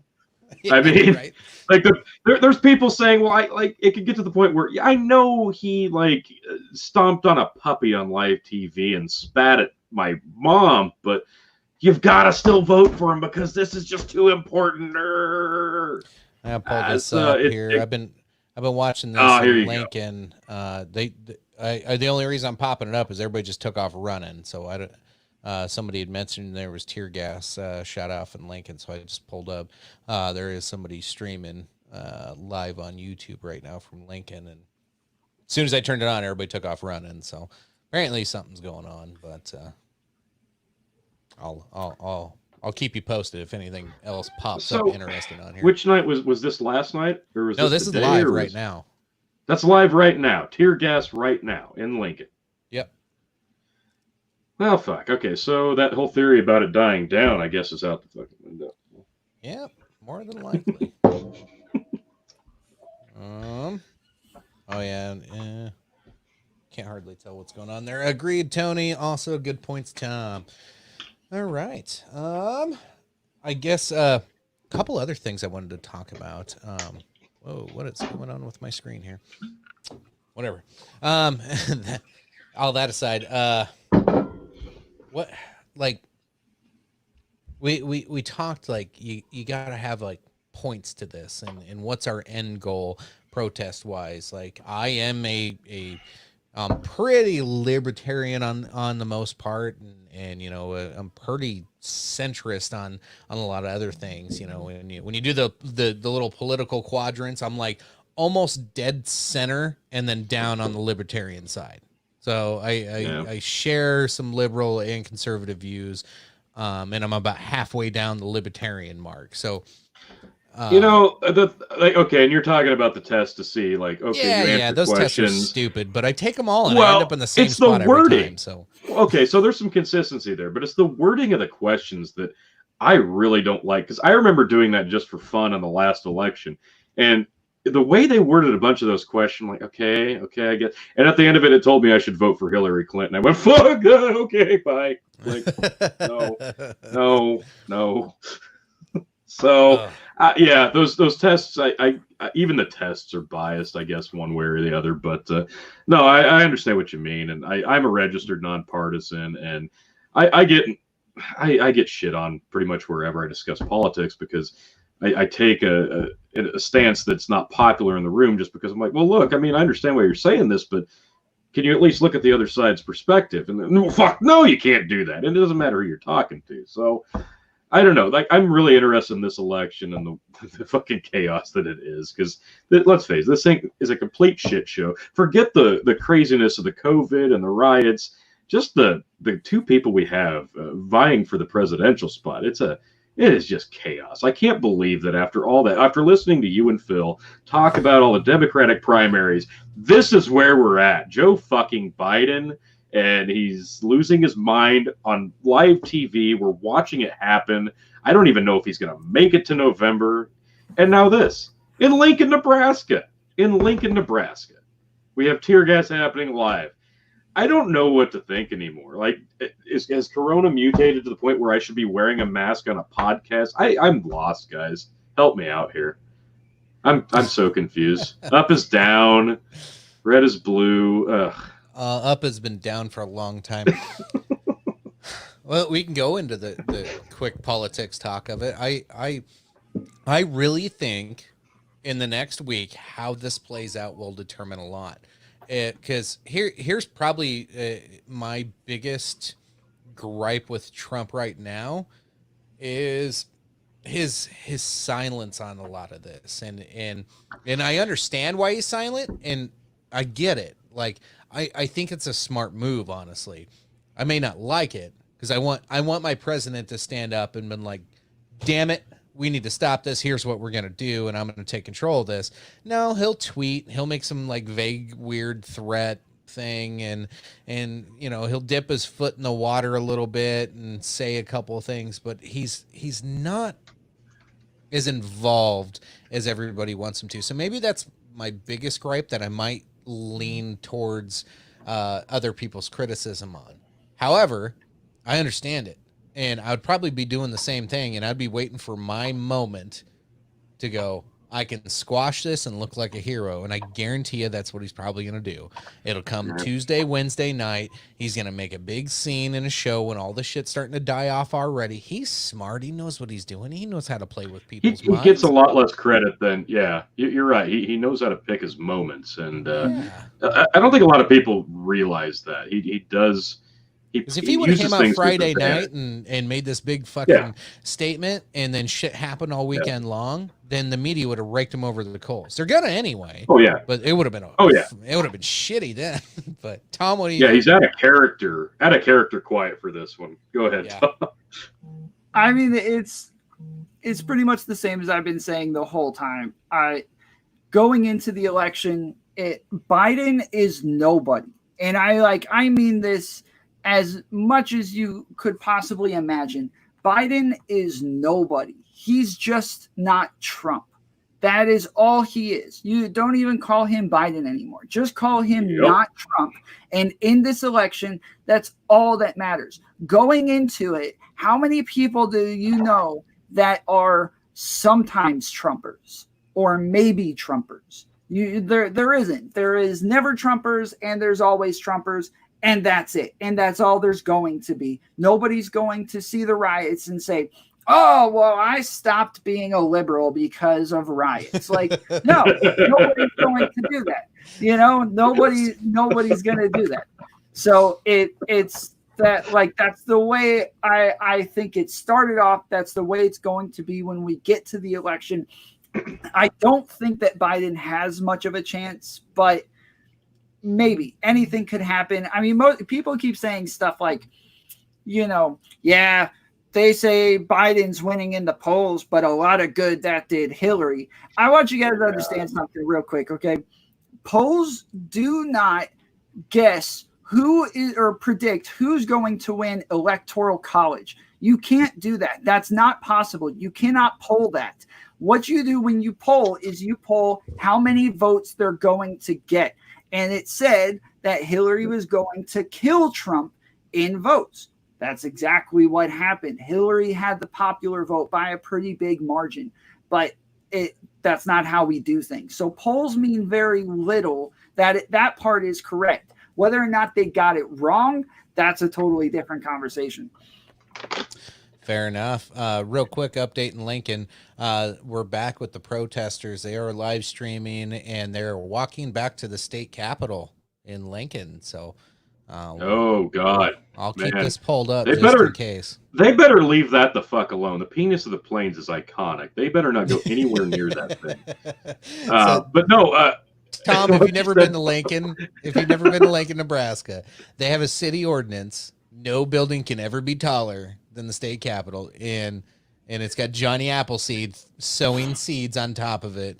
It's shaped like a giant, as you can see. It looks like it's a very, very large phallus shaped building. But no, what you were saying, Tom, like anybody, you're not Trump. Biden's not Trump. Like the last election did not have that vibe at all, and I didn't get that vibe with Obama. So it reminds me a lot of Al Gore and George Bush. I said this a bunch of times. You could have put a chimpanzee in a suit up against George Bush, and he would have gotten the same amount of votes as Al Gore. And that was the first election I was of legal age to vote. And I'm like, this doesn't even feel remotely fair. And I remember at the time, Chicken, you were very, very pro Al Gore. And and Phil was super duper pro Bush, and you guys were just ripping and tearing. No, motherfucker, you're going to vote on my side. It was a fun time, but this has a lot of feeling like that for me, that 2004 election. It didn't matter who the Democrats appointed. I just can't believe how badly they dropped the ball here, because Biden wasn't involved in the primaries at all, really, was he? And then the cream of the crop just kind of withered away. They all ate each other alive, as you've been saying about the Democratic Party in general, and now we're left with Joe Biden. Yeah, and the stuff that comes out weekly about this guy, and you watch this man deteriorate on a month-to-month basis, and I can't believe that anybody in their right mind is looking at this guy and going, "Is he better?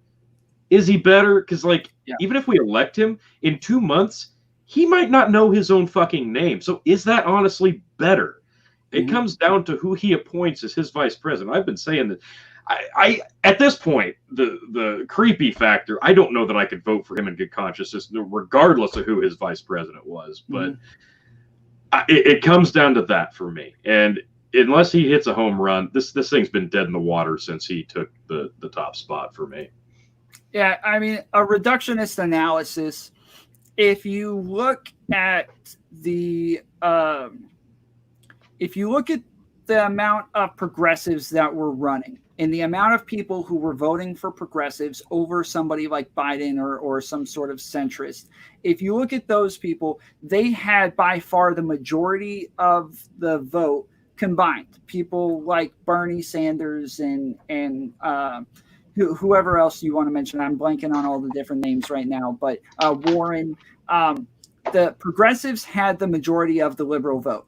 And then once their person left, a lot of like the Bernie or Busters and people like that, the Yang Gang, a lot of these people said, okay, my person's gone. I'm done. I'm out. There was nobody on the Republican side to do that with. There was nobody for us to say, okay, we want this guy instead of Trump. And so once he's out, I'm out too. No, it was just Trump from the very beginning. That's all you ever had. And so you didn't lose parts of your party when people got knocked out of the race. So, and I saw that Tonto said that a person's business who gets burnt down might vote in a different direction. I mean, I agree with you on that, and I do think that there might be 10 people in the United States whose votes might get changed over the next couple months, but I don't think it's going to swing an election. No, I don't think they'll swing an election. They have the worst possible candidate. Like out of the field they had, the big progressive field they had like the who's who of progressives, and we end up with an establishment neoliberal fucking candidate. Like, how the hell did they allow that to happen? I mean, Obama's VP. Yeah, Obama is probably the most progressive president to ever get elected, though. Like, the country is moving left. Like, if we're in the middle of a culture war, the left seems to be winning regardless of who the president is right now. Like you said, Chicken, Republicans are moving in a libertarian direction right now. They're not moving farther and farther right. They're moving in a libertarian direction, a Tea Party direction. And so so when the most centrist person ever, or the most centrist politician right now on the Democratic side, is also maybe one of the most progressive presidents that there will ever be, or that has ever been so far in our nation. It just shows you how far we're moving left when somebody like Joe Biden is super establishment type. Sure. Well, there you have it. He was. You said something there. I wanted to touch on. Even Republicans are moving into a progressive, leftist mindset in some areas, but not if you look at memes. Like for me, the memes are very telling right now, and the fucking memes are brutal. And I'm seeing it on both sides, man. Holy crap, the left memes haven't gotten any better. I don't know if I'm alone here, if I'm just not seeing the right ones, but man, they've been ugly. But no, Joe Biden, again, out of all the wide variety you had of potential candidates and the different directions that they could have gone in, and they fell back on an old white guy who, he's just run of the mill, nothing special. There's nothing that stands out about this guy. It's just another guy you're going to forget about in 10 years who didn't win. And you're going to be like, who's that guy that ran against Trump? I don't fucking remember. One of Obama's VP? Yeah, it don't matter. He didn't win. So somebody in the chat, give me some more insight on this. Did the Simpsons predict something again? They usually do. Jesus. 1990 episode? Oh, good Lord. Good Lord. That's digging deep. Wow. Oh. So did you guys hear about Floyd's the business that was directly across the street from where he got arrested? There's like a club right there. As far as I understand, this is from what I've heard and read, that there's a business directly across the street from where he got arrested and where they called the police. And at that business, Floyd used to work there. and so did the cop that was Yep. on his neck. And they worked there, from what I understand, again, for like 17 years together. Like, these guys knew each other well. See, I didn't. Okay, I heard something I heard different. that. He'd moved. I'd heard that he'd moved there to get a fresh start. I heard that he hadn't even been in the there for that long. I didn't think he'd even been a resident. Regardless for of very the long. time frame, like it's pretty widely reported. I guess we can try to confirm it, but it's been widely reported that they work together at a nightclub Really? as like security for a nightclub. Yep, they were Okay, bouncers. that's interesting. That I hadn't known. Okay. So Hmm. the plot thickens. Well, that's here's a the deal. pretty important piece of information. Right, but that's not a piece of information that brings you clickbaity news and things to talk about all night on CNN and get Don Lemon all fake mad. But sorry, I'm just jabbing at Mr. Lemon as many times as I can. Yeah. There's Anytime you can. like it's really important to make sure like I get like let's go back to the protests. Like the whole point of the start of this was to get justice and to get, make sure something happens and this guy's death doesn't go in vain. So we'll go through, what we've learned since then. Cause the guy had his knee on his neck for like 6 minutes or 8 minutes, something like that. While two other officers holding him down, he's handcuffed. He's crying for his mom, for God's sake. And then it looks like he's starting to lose consciousness. He's not responding. The crowd is helping or not helping. You can argue that one, but they're like, check his pulse. Like, he's not well. You need to look at this dude. So yeah, like I agree that cop probably should have done the fuck. Yeah. All right. Something's wrong here. And things might have been a little different, in hindsight. He's probably sitting there kicking his own ass. His supermodel, former Miss Minnesota just filed for divorce. This dude's in a world of hurt. He got arrested, lost his job, lost his wife. He's fucked. All right. So that'll happen when you commit murder in front of a people and on camera. But what do you do? Yeah. Well, and then so the autopsy comes out. They said there was no asphyxiation.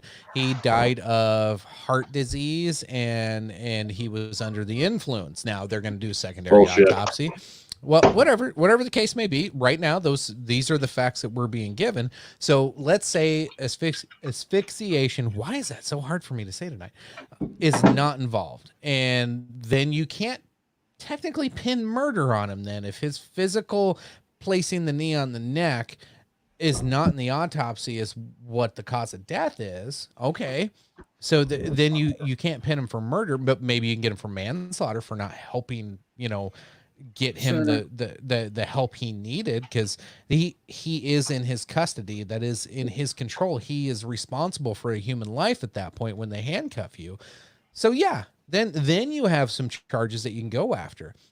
I saw the brother of this guy say he wanted first degree murder charges pushed, and I'm like, you're just asking for an acquittal then in another riot.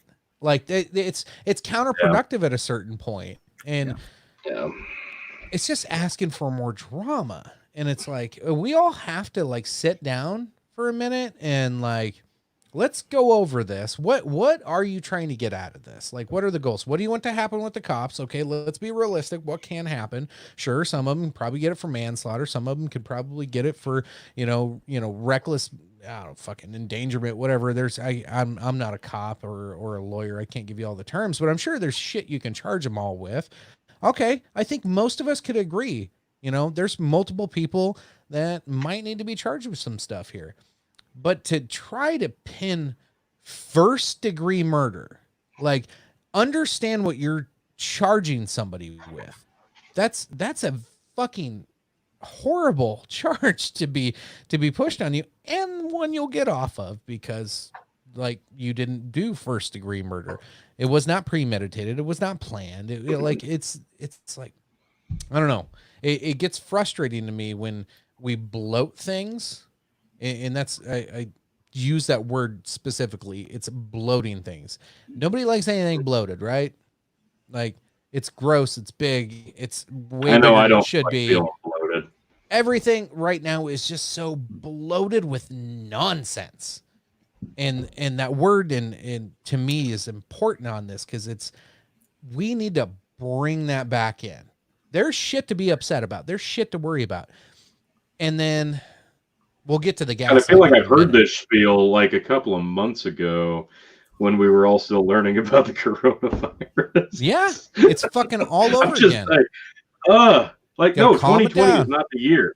Yeah, 2020 is not the year of looking at things objectively and trying to figure out all the specific details on how to handle things. 2020 is the year of just fly off the handle and fucking lose your mind on outrage, and that's what's going to happen. So I guess my thing is, regardless of how this plays out, regardless of how the autopsy comes out, and I thought, I guess the last thing I'd read was it's already decided that original the findings and the decision at the hospital was he oh no, he died of something else, was complete and utter bullshit. I thought they'd already kind of wiped that and clean gun. Okay, yeah, sorry, no, this definitely became because he was pinned down by the neck. But regardless, I'll look into that a little more. If this guy gets any jail time whatsoever, this is a white cop who got put in prison for killing a black man. How do you like his chances? Oh, terrible. There you go. There's a couple of things. One, I don't know if you guys saw this, but I'll pull it up in a minute. But there was actually some videos of cops like very violently. Oh shit! Oh, sorry, Tom. I meant to take myself off the screen. I got rid of you. Hey, start over. It's payback. I did it to you a couple of times last. It's all right. It's all right. Yeah. Now Phil's probably going to chime in the chats. Yeah. Solidarity. Yeah. Yes. There you go. So yeah, right after the initial thing happened with I'm blanking on his name, but right after the thing happened with the knee on the neck, they started going out in protesting, and cops are throwing people very violently down to the ground and putting them in cuffs and putting their knees on their necks the entire time. There was one black cop who literally just just laid some hooks on a guy for absolutely no reason and then put him in cuffs. So it's a little ridiculous, like the reactions to this right now. But what I really want to know is what happened. So we know that Floyd, he went into a business. He tried to pay with a counterfeit bill. And when he tried to pay with a counterfeit bill, they called the police. Okay. You don't get arrested for having a counterfeit bill. You don't. They come, they ask you questions. They say, where did this come from? You could have just gone to Wendy's or Burger King or something, handed them a 20. They handed you back change, and one of them's counterfeit because they just got it from the last customer.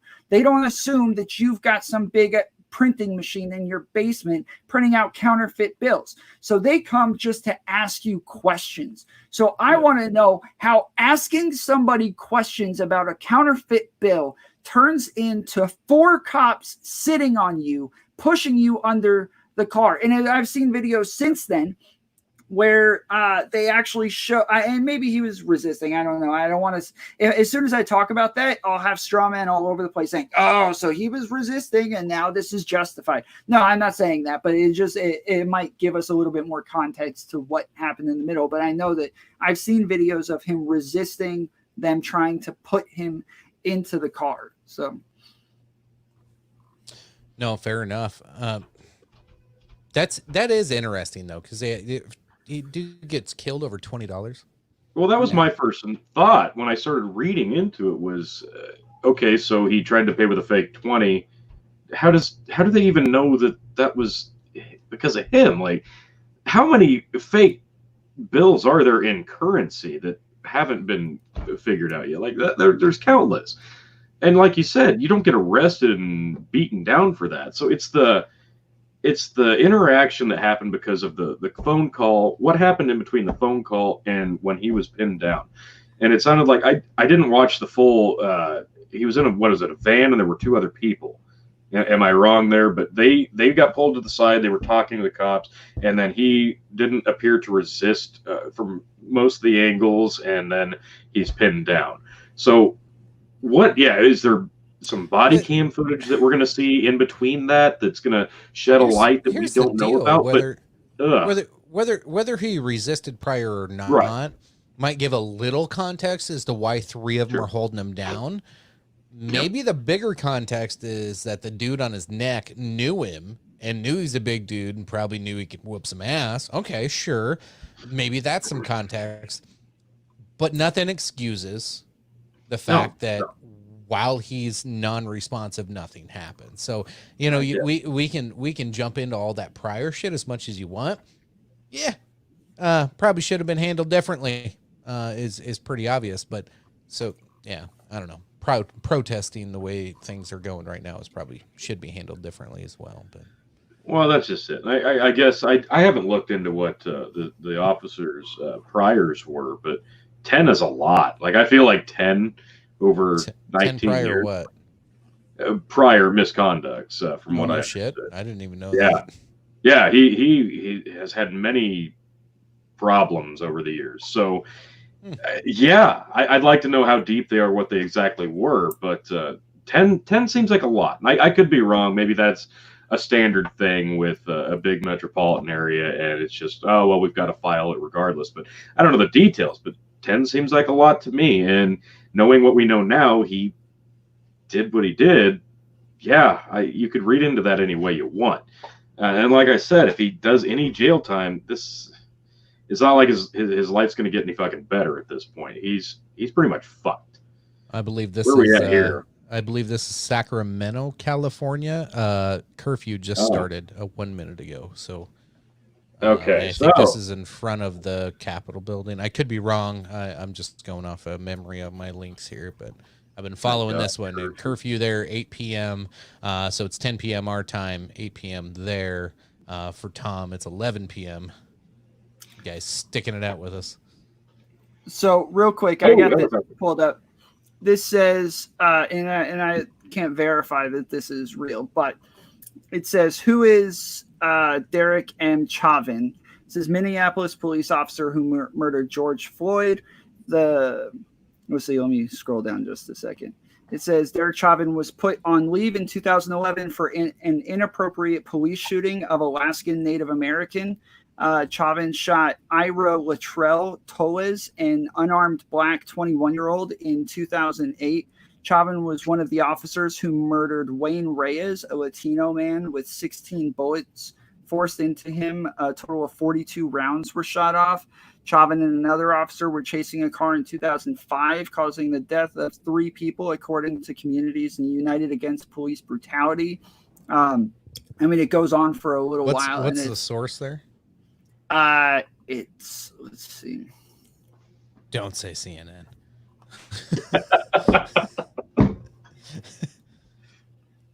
I don't know. This is somebody else's post of somebody else's post. So, but this is where I saw it initially. So that's one. I'm willing to do some digging on that and find out and see the truth on that. I think that would be more widely publicized if that was true, though. Like, if I can't believe that's not being talked about. But we have so much other shit happening right now that nobody wants to focus on that. The fact that he's already arrested. So we don't have to spin the narrative for a reason to arrest him because he's already been arrested. So I would assume that's why that's not being talked about. Yeah, they're still trying to figure out what charges to necessarily give him. More cops coming out of the Capitol building here in California as they're ignoring the curfew at this time. It's 8 p.m. in California right now again, but more cops coming out. They're loading the front of that building. There's not that many protesters, though. It's not that big a group. And while we're talking about overcharging, I believe the person who recorded the video with Ahmaud Arbery, who was in the back car recording it with his phone, was arrested, I believe, also for first-degree murder or second-degree something. But again, probably overcharging this. I mean, it seems pretty obvious that these are manslaughter charges, that they were just acting recklessly and did some stupid stuff, and that in the moment they felt like they were fighting in self-defense and that they Sure. thought they were doing the right thing. It doesn't seem like they're calling the police while they're planning to murder somebody. The whole narrative of they drove down, hunted him down like an animal and murdered him, that narrative just does not play as soon as you watch the video. Well, so justice moves slow for a reason, right? Because it takes a while for this information to come out. Remember when Ahmaud Arbery thing came out? Tony, you remember I sent you and Phil the video of like, dude, like, holy shit, what's going on here? And then, it's slow. It was a drip. It's like everything. It's a slow drip of information, and the optics change every time another drop comes in, and you're like, your feelings on it the first day versus the first week versus the second week versus the third week. And it's like, Yeah, I was on the complete opposite side of the Ahmaud Arbery case when the video first came out. Like, I'm watching it and I'm like, okay, like, what? Open carry is allowed, to citizens arrest is allowed, stand your ground laws are allowed. So, like, what's the big deal here? I don't understand. But then the more information came out, the more I shifted to the other side, and I'm like, wow, dude, these guys were dumb. Like, they're in big trouble here. Well, Phil even said when we first started discussing that, like, hey, let's not even fucking touch this thing with a 10-foot pole until we have some information. He didn't even want me to bring it up on the show at all. Like, he's no, like, just don't. Hey, he was right, because more shit came to light, and hey, it still looks fucking bad no matter how you want to spin it. And I'm not going to justify anybody fucking tracking anybody down who's not, an actual enforcement agent of the law, but regardless if they were at one point. But oh shit, that still looks awful no matter how you watch it. But information comes out, it changes the story, and unfortunately, that's not how the news works anymore. That's the age we're in. We're in the age of knee-jerk reactions, and hey, I can cut this clip off 3 seconds at the start and 20 seconds at the end, and I can make this story look fucking terrible for this person or this group, and I'll play it on my channel because, that's what my channel does, and that's the story my channel wants to tell. And it works. And people don't care about the details. Nobody cares about the information.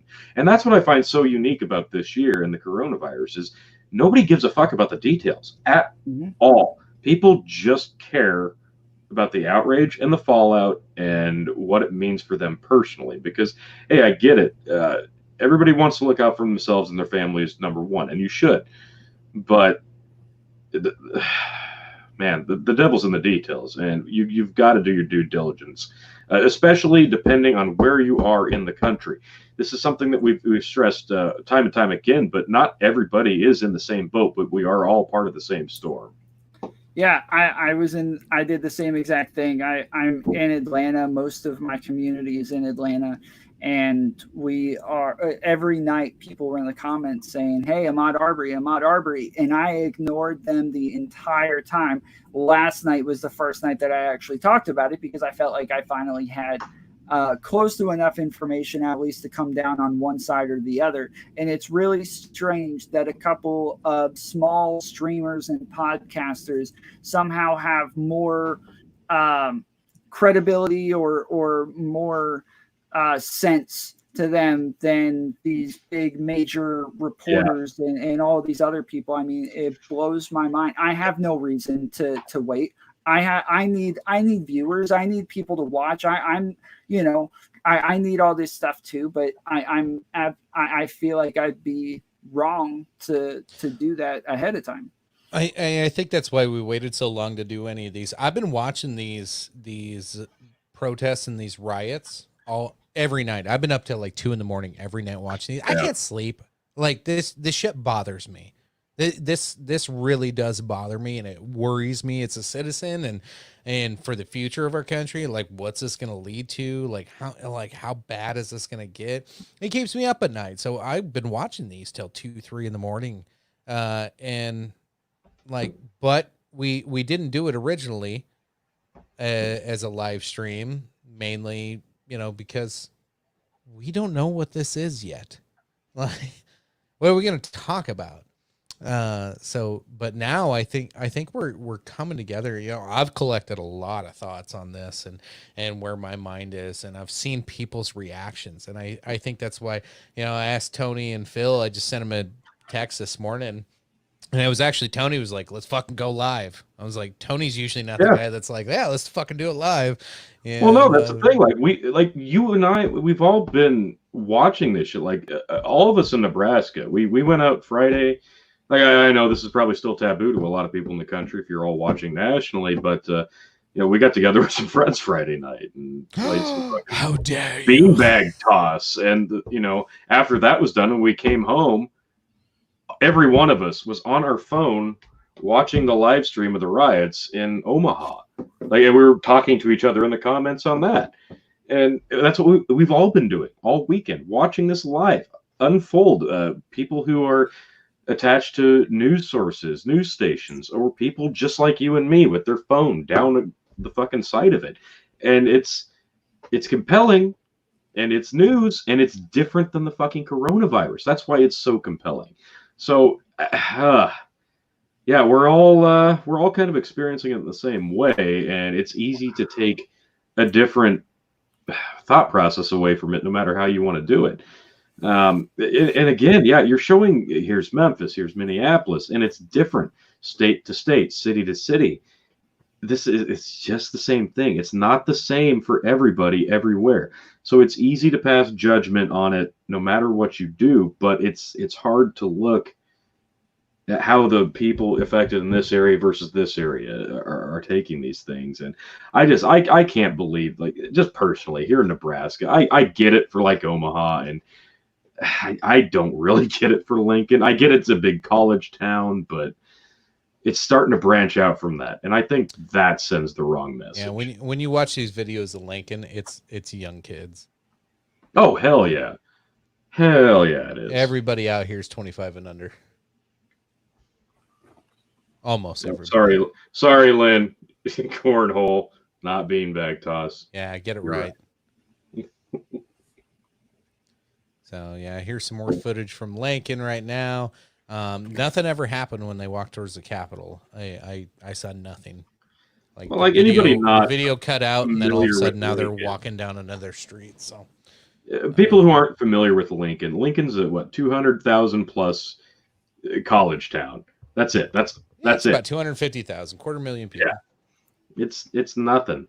And Omaha, I get that. That makes a little more sense. But fucking Lincoln, it's just a college town. It's a bunch of young people, unfortunately, looking for an excuse. And I'm sure there's a fraction of them that are doing this absolutely for the right reasons, and they're probably doing it the right way.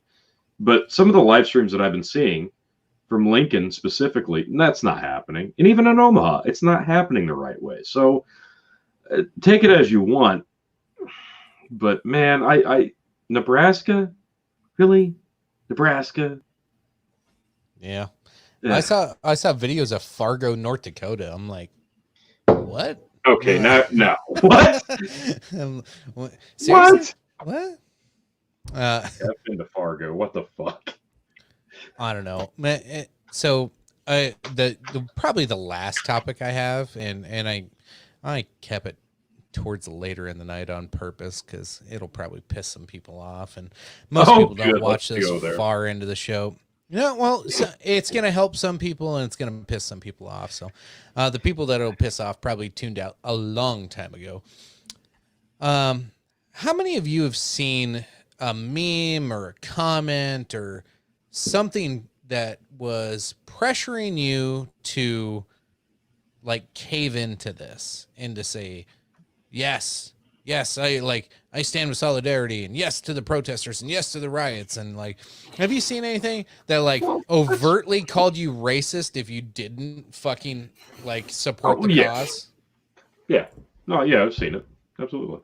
And how many times did you see it shared with your friends? And your friends are like, "Oh yeah, Well, yeah, most yeah, I'm people- not racist. I haven't clicked like. I'm gonna share it. I'm scared." Like, Yeah, I want to fit in. Jesus. Yeah, In no, the beginning, I actually had a post that said, "I'm not just," or it's not just that I'm not racist. I'm anti-racist. You're welcome, black people. And then, things went on, and I had to delete that one because I realized things were getting worse. But yes, like I see people just like them. Here I am to the rescue, black people. You're welcome.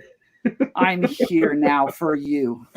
And it's like, oh my goodness, dude. Thank Sit God down. Tom's here to save the day.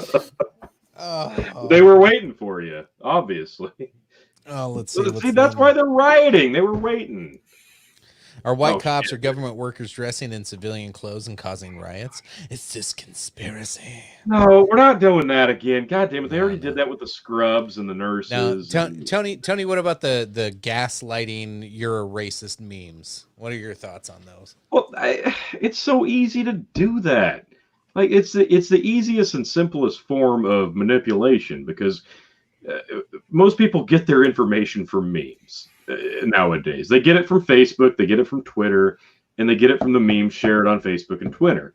And they share those memes or they share those copy paste stories and inputs. So it's so easy to manipulate people with that. So yeah, oh, you're a racist if you don't share this. Yeah, you see that shit weekly, and people jump to it and they flock to it because, well, I'm so eager to prove that I'm not a racist that I'll share this. I'll share the hell out of this. I'll share it more than you. I'll share it to Facebook, Twitter, and fucking Instagram. I'll share it twice. In fact, fuck you. I'm better than you. This reminds me of like the chain mail that comes in my inbox. The last one I got, it said something like, "Send this if you love God. Send this to 10 different people and or show them that." Racist. Yes, or no, it was like send this to 10 different people and show God that you're not afraid to be on his side. And so I was sitting in my bed and I got a big old fish tank sitting right there with a bunch of American cichlids in there. And so I turned over and took a picture of my fish and sent her back the picture of my fish and said, "Send this to 200 people in the next 30 seconds or God is sending you to hell. Multiply fish just as Jesus multiplied fish. Pictures of bread coming soon." Jesus. That's great. That's fucking great. It really is. Like I'm a Christian, like I am, and I'm a very devout Christian, and I don't like the the whole, "Hey, I have holy spring water, you must drink it." Like, yes, it's just the mentality. Ugh. Fuck.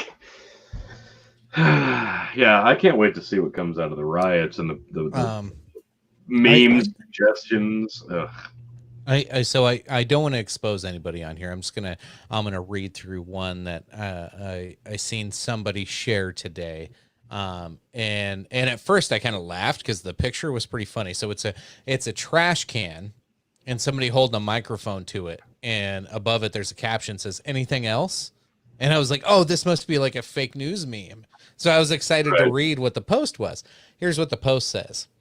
"I encourage my buddies to not make posts challenging, demanding your friends to speak up on what's going on. They've had long enough, and if they haven't by now, might be time for addition by subtraction."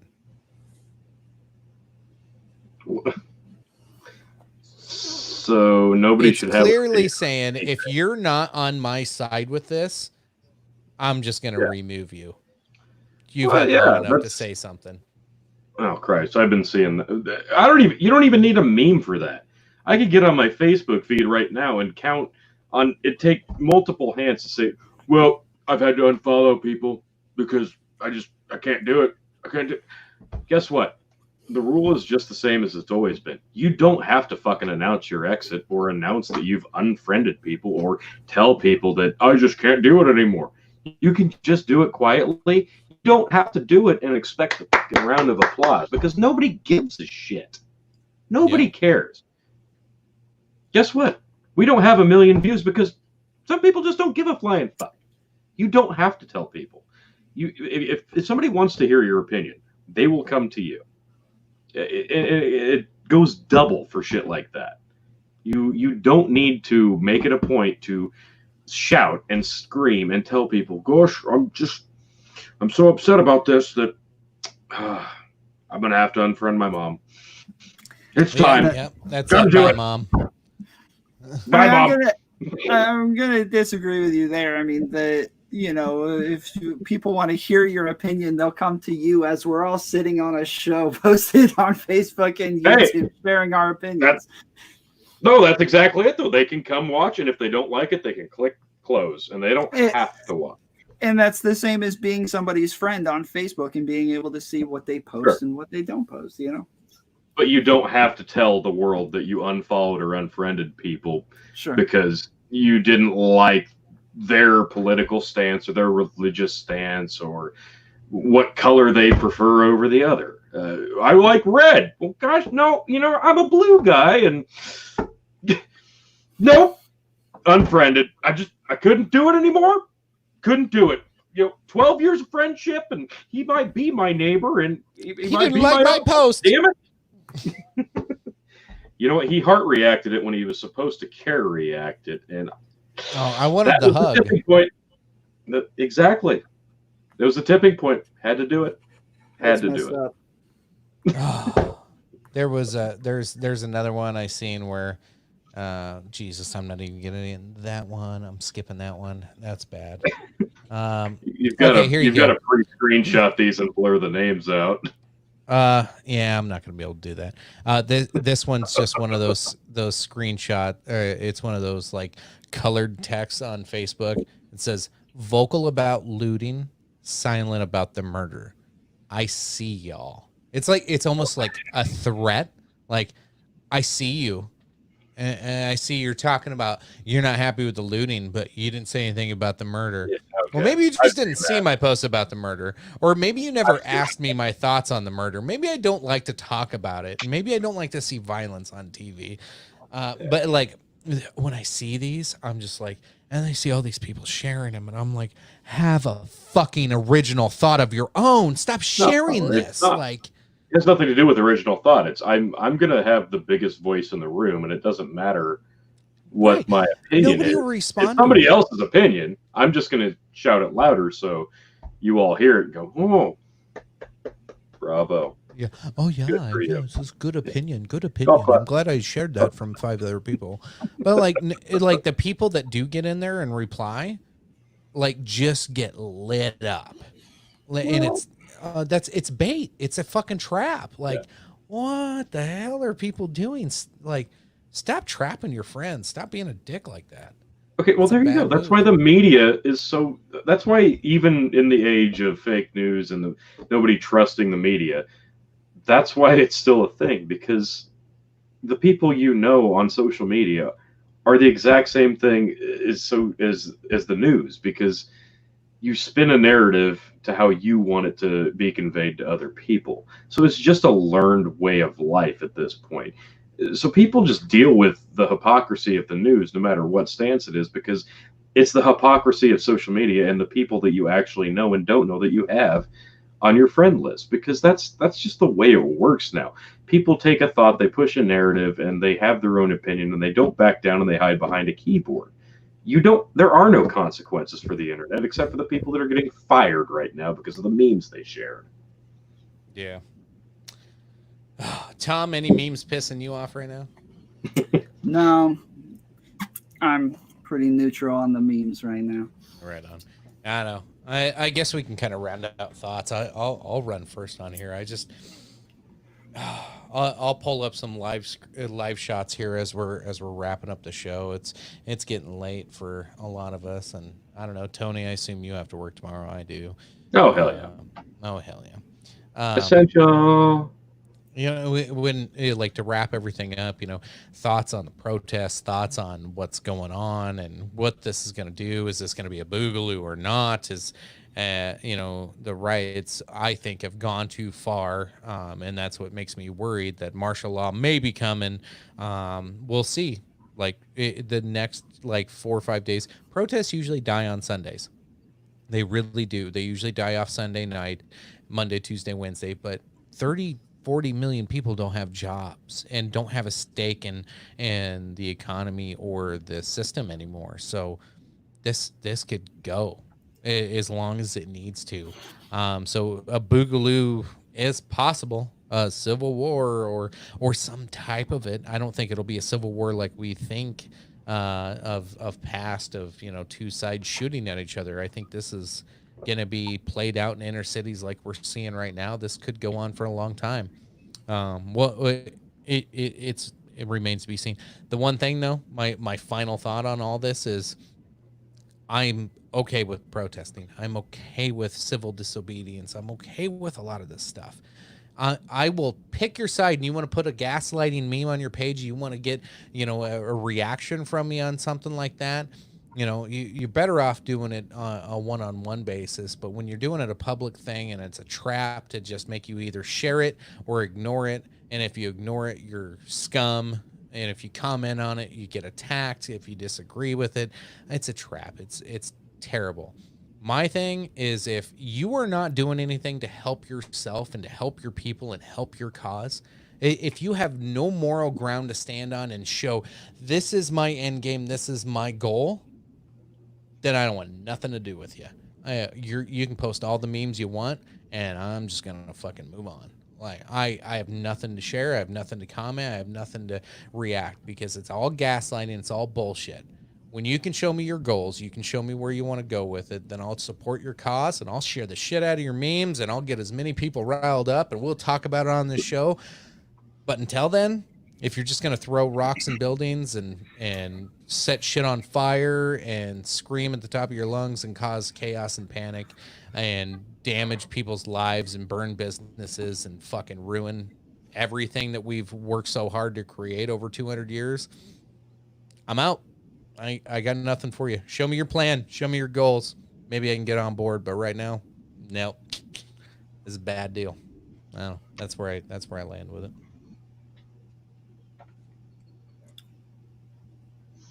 Oh, me? Yeah. No, man. It's the knee-jerk reactions to pretty much, like you said, social media.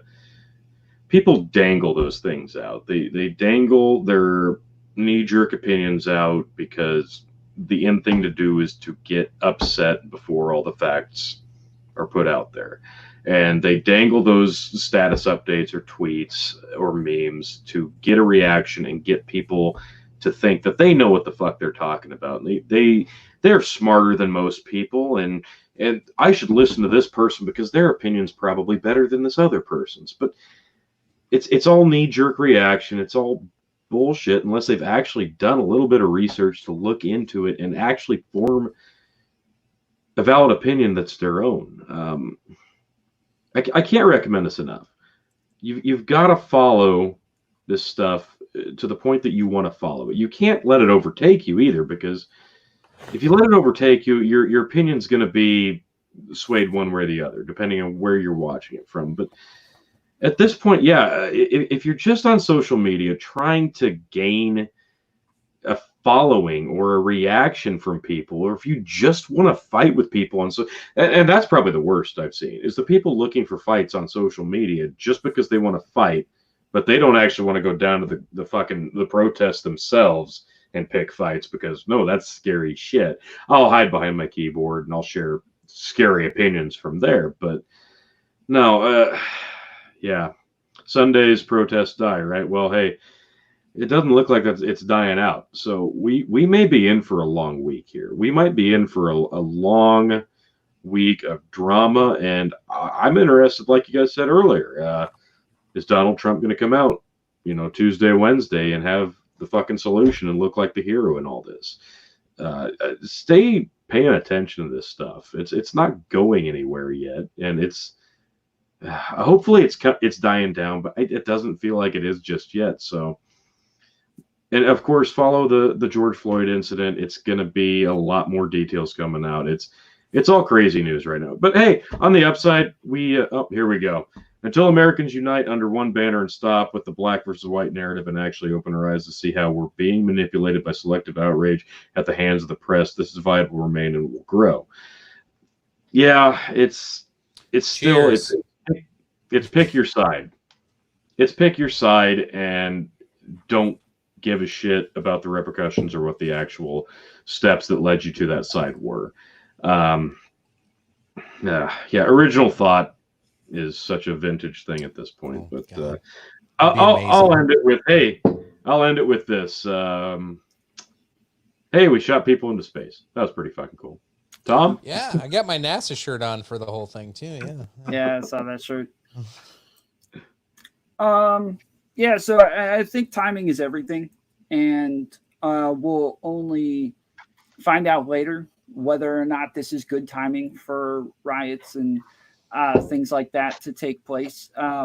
We don't know what the organization is like for riots. There could be organization and people actually scheduling these things and getting people together, and then just a bunch of kids show up and ruin it for everybody. And they could have goals that are just being ruined by a couple of bad apples because they want to go blow up the wrong targets. And so I want to kind of challenge everybody to make sure that if you're going to talk about this and talk about the protests, don't be a counter protest to their protest. You can choose to, be in solidarity with the protest. You can say, hey, I might want to protest differently than you, but I've got different plans. Just don't be a counter protest to their protest. Just like we talk about all the time, the media is selective in what they want to show us and what they want us to hear. And it's not going to be any different with riots and things like that as well. They want to paint a picture. They want a narrative to be shown to cause as much chaos and fear as possible. And we don't want to be selective in what we choose to believe is a narrative and what we choose isn't a narrative. It seems as though the media wants to paint a certain narrative with these riots and whether they're good or bad. And I think we can only wait, and time will tell whether or not the riots were good or bad. Well said. Well said. Well, fellas, I appreciate you both jumping on. We went 2.5 hours already. I could go for a while longer, but work tomorrow. I've been off for 7 days, and I better get up early. I got a lot of shit to catch up on. I don't want to stay up watching protests until 2 a.m. tonight, but I probably will. I ain't tonight. No, yeah, I probably don't do it. I probably will. Hopefully they die out. Maybe I can just go to bed at 1. That'd be great. Anyway, appreciate everybody tuning in. It was fun. It was fun to get updated on here. We'll continue on Wednesday night with the COVID Chronicles, of course. COVID Chronicles live on Big Bucket Entertainment and Dog and Chicken Show on YouTube. Make sure you jump in. Be ready for that one. We'll have a drinking game as usual, 8:30 p.m. Central Time, as always. Making sure you go to work hungover Thursday morning. That's the game plan every week. Outside of that, we don't have a whole lot planned. Who knows? Maybe we'll do a spontaneous live show on more streams if shit hits the fan anymore. We didn't even scratch the surface on just the last few days of all the news stories. So I'm sure more will come out. So maybe more to come, maybe not. Tom, appreciate you jumping in. You want to give yourself a plug one more time and let folks know where they can find you at? Yeah, thanks for having me on. Thanks for putting my logos up and putting my channel out there. If you want to find any of my channels on YouTube, Facebook, Twitter, Instagram, all of these things, if you go to Tomfoolery PC, tomfoolerypc.com. It stands for podcast PC, tomfoolerypc.com. You can get all of the videos and podcasts and social media channels on there. So go check it out. Awesome. Tom, as always, appreciate you. Tony, good night, sir. Should we try to do a digital cheers here? I got my Jura scotch. I busted it open. I didn't even get to tell anybody. Well, all right. Hang on. Just let me get your a splash. All right. What you got? Energy drink there, Tom? Some V8? This is Body armor. Oh, body armor. I got Good choice. Not an official Good sponsor. stuff. All right. Cheers, Not yet. folks. As always, Cheers. appreciate you tuning in. As always, Thank you. love you. Bye.